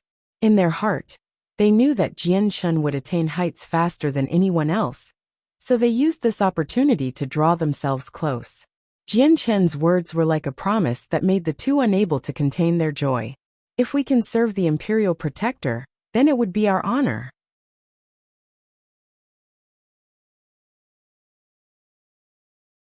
Chapter 478. Returning to Walorant City. Leaving the inn, Jianchen flew to the exit of Lore City and headed in the direction of the area where Chao Kaqin was fiddling with whatever had to be done 10 kilometers away. Arriving at Chao Kaqin's side, Jianchen asked, How is it, did you finish? Chao Kaqin held 2 fist-sized crystals in his hand. Burying one crystal deep underground, he handed the other to Jianchen. I've just finished. Honored Imperial Protector. These 2 crystals share identical energies that cause them to share an amazing connection. If you bring this crystal to whomever is operating the space gate on the other side, they will be able to coordinate the space gate to lock onto wherever the other crystal is. However, it would be for the best that you bring the most detailed map. You have to better locate the targeted area. Jianchen took the crystal from Chao Kaqin and began to study it. It was a sphere-like crystal that sparkled in a way similar to how light would shine through glass. There was also a strange type of energy swirling within that Jianchen had never seen before. Putting the crystal within his space ring, Jianchen and Chao Kaqin left to return to Lore City. On the second morning, Jianchen bid farewell to his clan and left the Jessan Kingdom with the white tiger cub. Bai Yuntian had been extremely reluctant to part with her child, but she knew that his task right now was not a simple one. With tears, she bade farewell to her son. The second day after Jianchen had left the Jessan Kingdom, 6 pale-faced, Raggedy Heaven Saint Masters fell back down to the middle of the Imperial Palace of the Heavenly Eagle Kingdom. The guards at the palace had instantly recognized their group and saluted them straight away, before running off to report to the king. The 6 men burst into the palace halls and sat down in their chairs. Several men had extremely serious faces and sat there without a word, but the depressing aura around them was quite palpable. Soon enough, the crisp sound of laughter could be heard from outside. Ha ha ha. I didn't think seniors would be coming back so fast. I wasn't expecting such speed. But just how would the Jesson Kingdom have any strength to defend themselves from us? Have you eliminated that youth, Changyang Xiangtian? If he doesn't die, then he will one day bring disaster upon our Heavenly Eagle Kingdom. Laughing, the king of the Heavenly Eagle Kingdom came walking in. The glittering smile on his face emphasized just how cheerful he was. But the 6 men sat there without a word. Not a single one had answered the king. When the king strode into the halls, he noticed that the atmosphere within the area wasn't right. Looking curiously at the 6 men seated nearby, he noticed that they were pale in the face and were depressed as well. Immediately, the smile on his face disappeared as his mood dropped. From the expression of the 6, the king could roughly guess that the end results had not been at all like he expected. Growing serious, the king spoke. Honored seniors, just what in the world happened? Ai! One of the 6 sighed to the sky with a pain-filled look. This time we've angered the wrong people. Originally, everything was going as planned, but when the moment came for us to grab Changyang Xiangtian at his clan compound, 5 Heaven Saint Masters came out to fight us. Their power was far too strong. Even together, we were not a match for them. In the end, they killed 4 of us and forced the rest of us to flee. We even had to throw away our hostages in order to distract our pursuers and escape with our lives. The king was stunned into silence as he listened. His entire body became paralyzed. This type of result was something he simply could not imagine in 1,000 years. He never thought that with 10 Heaven Saint Masters sent to the Jesson Kingdom, they would be beaten. Not only that, but 4 of them had been killed, and the rest were lucky to escape. Your Highness, we suspect that the 5 Heaven Saint Masters residing within the Changyang clan were in fact the 5 imperial advisors from the Qinhuang Kingdom. Only they would have so much strength like that. The red-haired man spoke with difficulty. Hearing this, the king began to tremble in utter disbelief. Could there truly be a connection between the Changyang clan and the Qinhuang Kingdom? I can only hope our suspicions are wrong. The red-haired man sighed. In the blink of an eye, many had passed days since Jian Shen had left the Jesson Kingdom. After traveling for so many days, he had finally arrived back at Walorant City. Walorant City was located within the Zhuya Kingdom, and was the city that Jian Shen had met Qin Shao. He and Qin Shao hadn't seen each other for half a year already, so he had begun to miss him. Thus, he would take this chance to go see him first. There had been no noticeable changes to Walorant City since the last time Jian Shen was here. It had been one and the same, and from the moment Jian Shen walked into the city, the area all around him flashed back in his mind to the day when Ming Dong and he first arrived. This caused his expression to be quite absent-minded. Subconsciously, Jian Shen arrived at the giant gates leading to the Tianqing clan. He was prepared to walk right in when the guard standing by the side stopped him from getting too close. Halt! This is the residence of the Tianqing clan. Outsiders are not allowed in. The guard spoke in a stale voice as he looked at Jian Shen. Jian Shen looked at the soldiers. They were not the same ones from before, so they wouldn't know him either.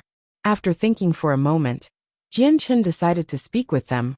I am looking for Qin Shao. Please send a message to him for me. At this moment, the young master isn't accepting visitors. Come back another day. Jian Shen's eyebrows furrowed together, but just as he was about to speak, a carriage suddenly came traveling forward at high speeds. Right above the carriage was a single banner with the word, Qin. Quickly, the carriage stopped right in front of the Tianqing clan compound. A single white-colored dress, wearing woman with a delicate figure came stepping out of the carriage. Although her face was covered, it did not take much to guess that her appearance befitted that of a woman capable of bringing down a country with her beauty. The woman stepped off the carriage, and the moment she saw Jian Shen, a look of confusion overcame her face. Shortly after, a look of shock overcame her look of confusion and asked, If I may ask, are you Lord Jian Shen? The woman's voice was extremely light, and was like the singing of a skylark. Jian Shen arrived right in front of the woman, and bowed his hands with a smile. I didn't think I would come across the second lady here. It has been a year since our last meeting. Your beauty has grown much since then.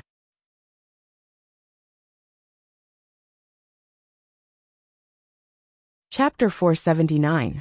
Tianqing clan. The second lady of the Tianqing clan gently glided forward to Jian Chun and stared at him, with a strange light in her beautiful eyes. Lord Jianchen is quite the famous person now. The glorious title of the King of Mercenaries has been so gained by Lord Jianchen. When the two guards heard what the second lady was saying, their faces grew startled. Turning to look at Jianchen in a whole new light, they began to feel the utmost regret in their hearts. Especially the guard that had firmly refused Jianchen from entering the clan. His face turned utterly pale. Blast! I didn't think that he would be the King of Mercenaries. Jianchen. Just what words did I use to speak to him with? Jianchen cupped his hands together with a smile. The second lady's words are too serious. This one only received such a title due to luck, that's all. Lord Jianchen is truly modest. The second lady's beautiful eyes revealed a faint smiling expression. Looking at Jianchen with even more admiration, she spoke. Lord Jianchen, since you are here at our Tianqing clan, please come in and sit for a while. This one was here for such a purpose. Jianchen smiled pleasantly without an air of arrogance. Please come in then, my lord. The second lady waved her hand, before walking alongside him into the courtyards. As she passed the guards, she gave a reproachful eye to the both of them and commanded, This is Lord Jianchen, an honored guest to our Tianqing clan. I pray that you won't be so impolite in the future. Now apologize to Lord Jianchen with haste. Terrified, the two guards immediately knelt on the ground and spoke with panic. Your servant should die a thousand's death. Please forgive the servant, Lord Jianchen. The guards knew how far the influence of being the King of Mercenaries went. If the Tianqing clan were to find out that they had stopped the King of Mercenaries from paying a visit, and tried to drive him out, the guards were terrified to think just what serious punishment would befall them. Let it be, this was a trivial matter. Best to forget about it. Jianchen was not one that finagled with every little thing, and what just happened was not something that was out of the ordinary to him. Many major clans had guards with at least some arrogance. Even his Changyang clan was no different. Jianchen followed the second lady into the Tianqing clan, while the news that the King of Mercenaries had arrived quickly spread like wildfire through the guards and to the clan leader. So not too long after Jianchen entered the courtyards, Qin Zhao's father and the other elders came out to personally greet him. Ha ha ha, we welcome brother Jianchen's presence in our Tianqing clan. Your presence brings light to my humble abode. The leader of the Tianqing clan laughed with a respectful greeting. Right now Jianchen's identity was not the same as it was before. With the title of King of Mercenaries, even the leader of the Tianqing clan would have to treat him vastly different than he had before. After exchanging several words of greeting with the leader, Jianchen was provided with warm hospitality in the halls. Meanwhile, the news that he was here continued to spread within the Tianqing clan. Several of the other high-ranking members caught wind of his arrival and came running to meet him. Some wished to become friends with him, while the others wished to see the grace of the King of Mercenaries. Within one of the more luxurious rooms of the Tianqing clan, the sounds of the grunts of a man and the erotic sounds of a woman could be heard.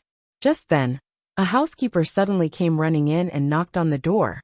Young master, this servant has just received word that the King of Mercenaries, Jianchen, has arrived by our Tianqing clan. Within the room, Tianju was currently intertwined with a beautiful woman on the bed. Hearing the housekeeper speak, his entire body began to shake, and another part of his body grow impotent. What, Jianchen is here in our clan compound? Tianju couldn't help but think back to what happened between he and Jianchen a year ago, causing his face to turn pale. Jianchen came to the Tianqing clan. He has to be looking for me. No, I can't stay here. Tianju immediately lost all his drive to continue having with the woman under him. Ignoring the bitterness in her voice, he immediately got off the bed and began to dress. Housekeeper Tian, prepare a carriage. I will leave the city at once. Do not tell this to anyone. At this moment, Jianchen was talking with the high-ranking members of the Tianqing clan. Now that he was the king of mercenaries, the entire Tianqing clan had to treat him with the utmost respect. None of them dared act as if he was nothing like they did a year ago, especially the Tian family. For the sake of apologizing for Tianju's misunderstanding with Jianchen a year ago, they had to be extra sincere. After several exchanges, Jianchen got to the root of the problem. Facing the leader of the Tianqing clan, he spoke, "My lord, I wish to see Qin Shao. My deepest apologies, but ever since his return from the gathering of the mercenaries, my son has gone with the Grand Elder behind closed-door cultivation and has not yet returned." The man spoke apologetically, but inwardly he was pleased. If his son and Jianchen were to remain close, when the day came for his son to become the leader of the clan, the Tianqing clan would earn an extremely strong friend. There were rumors throughout the Tianyuan continent. Whenever there was a new gathering of the mercenaries, if they were able to fully mature, at the very least, they would become a heaven saint master. The rest would usually be able to have a good chance of breaking through to become a saint ruler. Hearing that Qin Shao wasn't here, Jianchen had a disappointed look on his face. He had came to the Tianqing clan today, just for the purpose of seeing him. Afterward, the Tianqing clan tried to persuade Jianchen to stay even longer in hopes that Jianchen would agree, while also sending men to call back Qin Shao. Finally, Jianchen relented and promised that he would stay one more day. However, he declined the clan's attempt to have them recall Qin Shao back. He had not wished to disturb Qin Zhao's cultivation. Jianchen was well received within the Tianqing clan, and that night, a feast was prepared for Jianchen. After the feast, Jianchen was given a luxurious room that was specially prepared for him. At this moment, the cub that had been sleeping around Jianchen's chest finally awoke. Opening its bright eyes, it began to look around the room before jumping onto Jianchen's shoulder, using its furry head to rub Jianchen's cheek. "Little thing, you finally awoke after so long."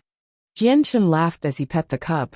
Feeling the energy within the tiger cub, Jianchen could sense that the tiger cub was now at the class 3 level. MRRR. The cub gave a mewling sound as it began to sniff at Jianchen's space ring with its nose. Realizing what the tiger cub was doing, Jianchen felt some shock. The tiger cub's intelligence had grown by a large amount if it was able to use this way to find the heavenly resources. This cub truly deserves to be called a heavenly tiger god. Jianchen thought. Taking out some serpentine grass, core lotus flowers and purple fruit, Jianchen began to feed them one by one to the white tiger cub.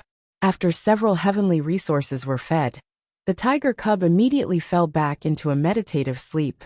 Placing the sleeping tiger cub onto the bed, Jianchen put the remaining heavenly resources back into his space ring with a worrying glance. "There's not many heavenly resources left. I probably only have enough for it to reach the class 4 level before I run out. I must go find some more sooner or later, or the cub's strength will be stalled," he muttered. The night quickly passed, and on the second morning, Jianchen took the tiger cub from his room with him to bid farewell to the Tianqing clan. On the way through the flower garden, the sounds of a zither could be heard as the second lady of the Tianqing clan sat within the center of a pavilion with her instrument. Hearing the emotional sounds of the zither, Jianchen couldn't help but think back to the heavenly enchantress he had met back in the holy lands of Mercenary City. The heavenly enchantress had been magnificent and peerless under the heavens. Her beauty could capture the hearts of even the animals and shame the moon and flowers. The world would lose its splendor. Even Jianchen couldn't help but sigh in admiration for this once-in-a-generation woman. Jianchen calmly walked to the pavilion where the second lady was. Upon looking at the zither on the stone desk, his eyes grew shocked. When he saw the heavenly enchantress in the Holy Lands, he had been able to see the zither she had with her. This very zither the second lady of the Tianqing clan was using was the exact same one as the heavenly enchantress. This was far too unexpected. Jianchen hadn't disturbed the second lady, and instead stood very still. Soon enough, the ballad the second lady was playing on her zither finished, allowing her to turn around. "Lord Jianchen, please sit." There was a faint layer of muslin covering her face, so that her appearance could not be seen. Without further ado, Jianchen walked to the seat, right in front of the second lady and sat down. The second lady's slender fingers gently brushed the zither's string with a slight melodic sound. Looking to Jianchen, she spoke. This woman knows that Lord Jianchen is not an enthusiast for the zither. So, what might the Lord be doing standing behind this lady then? Smiling, Jianchen spoke. This one had noticed that the second lady's zither and the zither of the heavenly enchantress are the same. I was merely curious, and decided to take a closer look. If I disturbed you, then please forgive me. The second lady's eyes revealed a surprised light enter them. Has Lord Jianchen met the heavenly enchantress? I met her by chance in Mercenary City. Jianchen spoke. Understanding straight away, the second lady of the Tianqing clan spoke. The Lord has overlooked a detail. This zither of mine is merely a counterfeit version of the zither of the demonic cry. On the outside, the two look exactly the same, but there are many of these fakes. So it's like that this one was too hasty in my observations. Afterward, Jianchen spoke several conversational words before finally saying goodbye. Second lady, today this one will be leaving the Tianqing clan. I hope that we will see each other again in the future. Goodbye. Is the Lord leaving that quickly? Holding the zither in her hands, the second lady began to walk leisurely with Jianchen in the manner that a well-brought-up lady would act. This one has an important matter to take care of that cannot be delayed. Thus I cannot stay for long. Jianchen replied. After Jianchen bade farewell to the second lady, Jianchen left to find the leader of the Tianqing clan. Although the Tianqing clan leader wished for him to stay even longer, Jianchen was determined to leave. Nothing would force him to stay any longer. So it was only with regret that the leader bade farewell to Jianchen. As soon as Jianchen left the Tianqing clan, he went to buy a detailed map of the area at a nearby emporium. Finding the Dazhou kingdom on it, he immediately set off for it. In all of this, he had inadvertently sent Tianzhu scrambling away from Wallerant City in vain.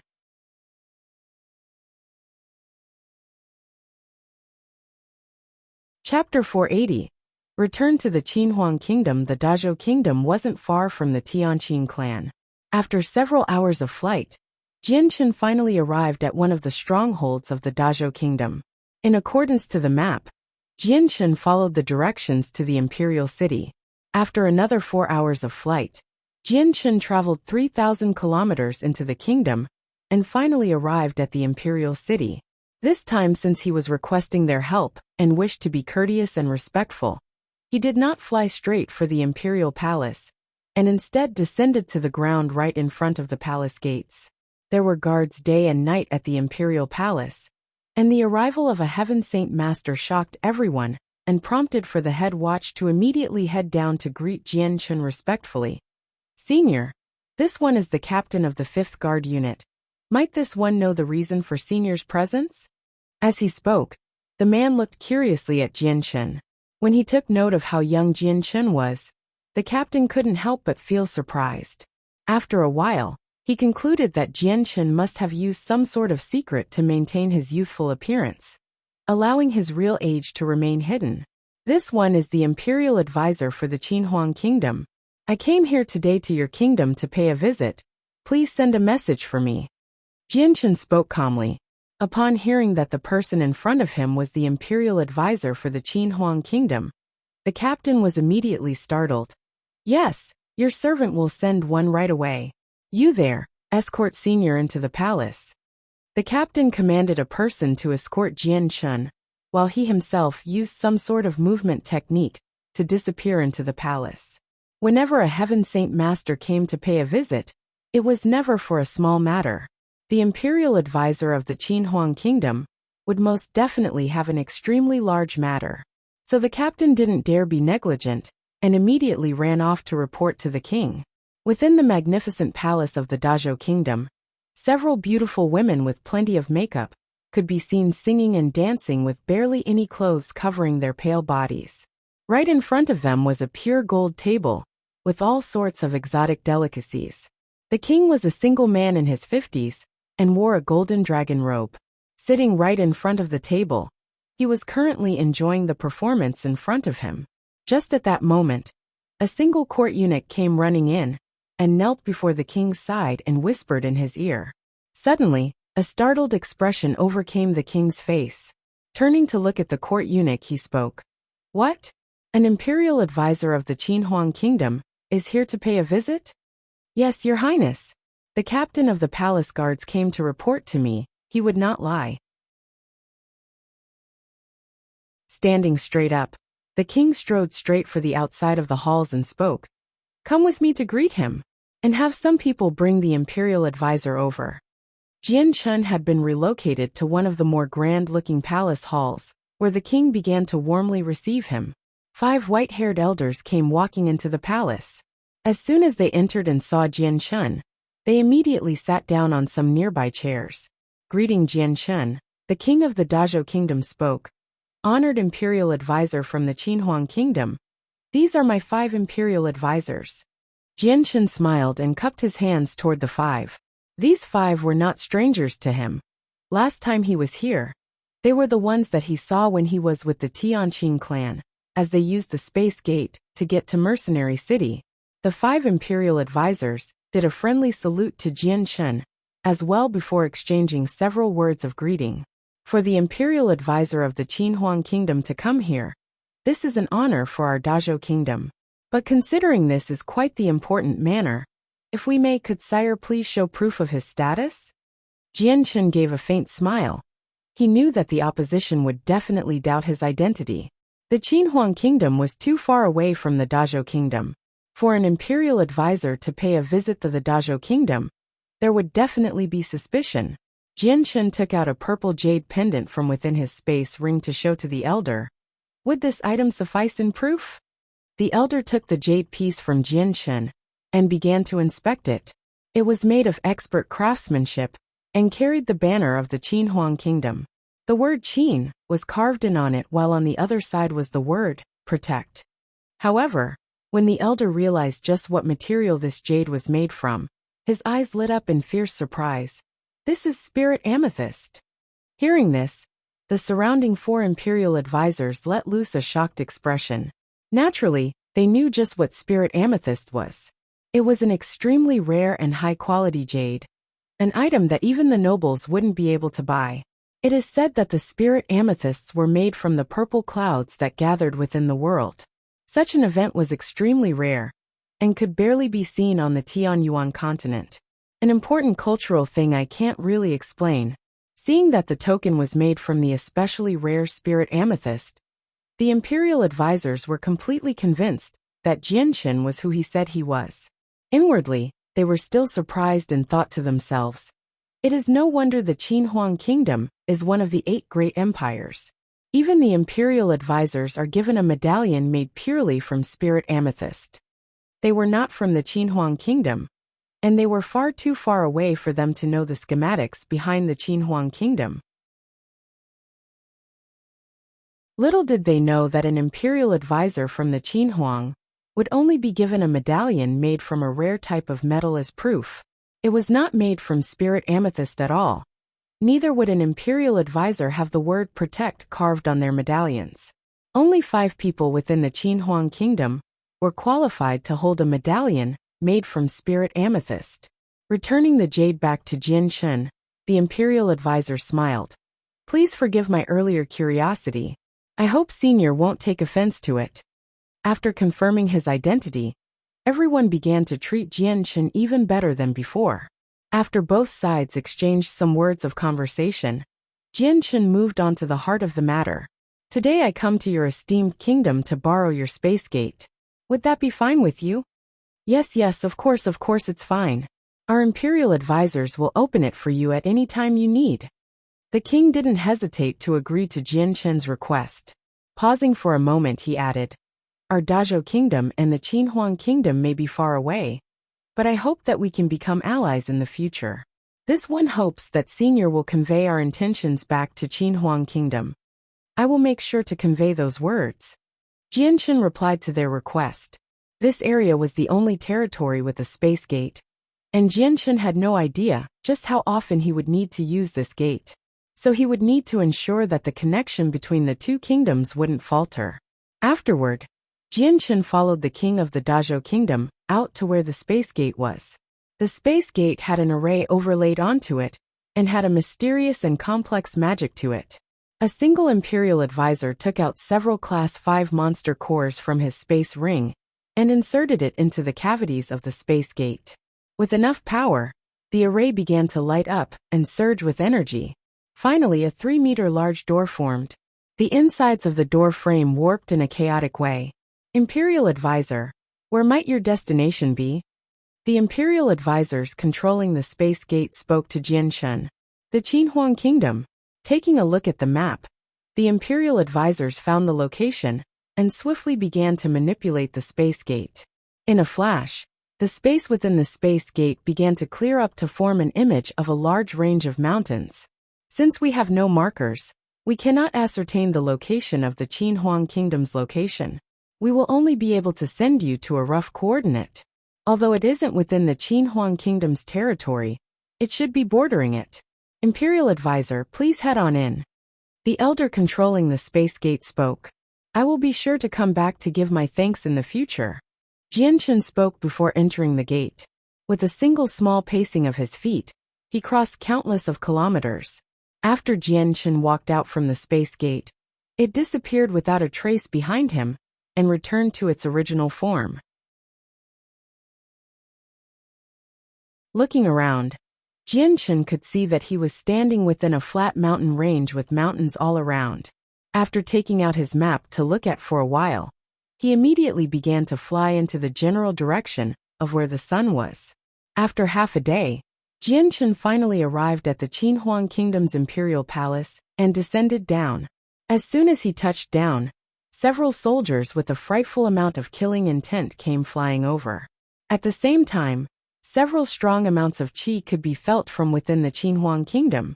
Soon, several Heaven Saint Masters with a hostile nature came flying out to surround Jianchen.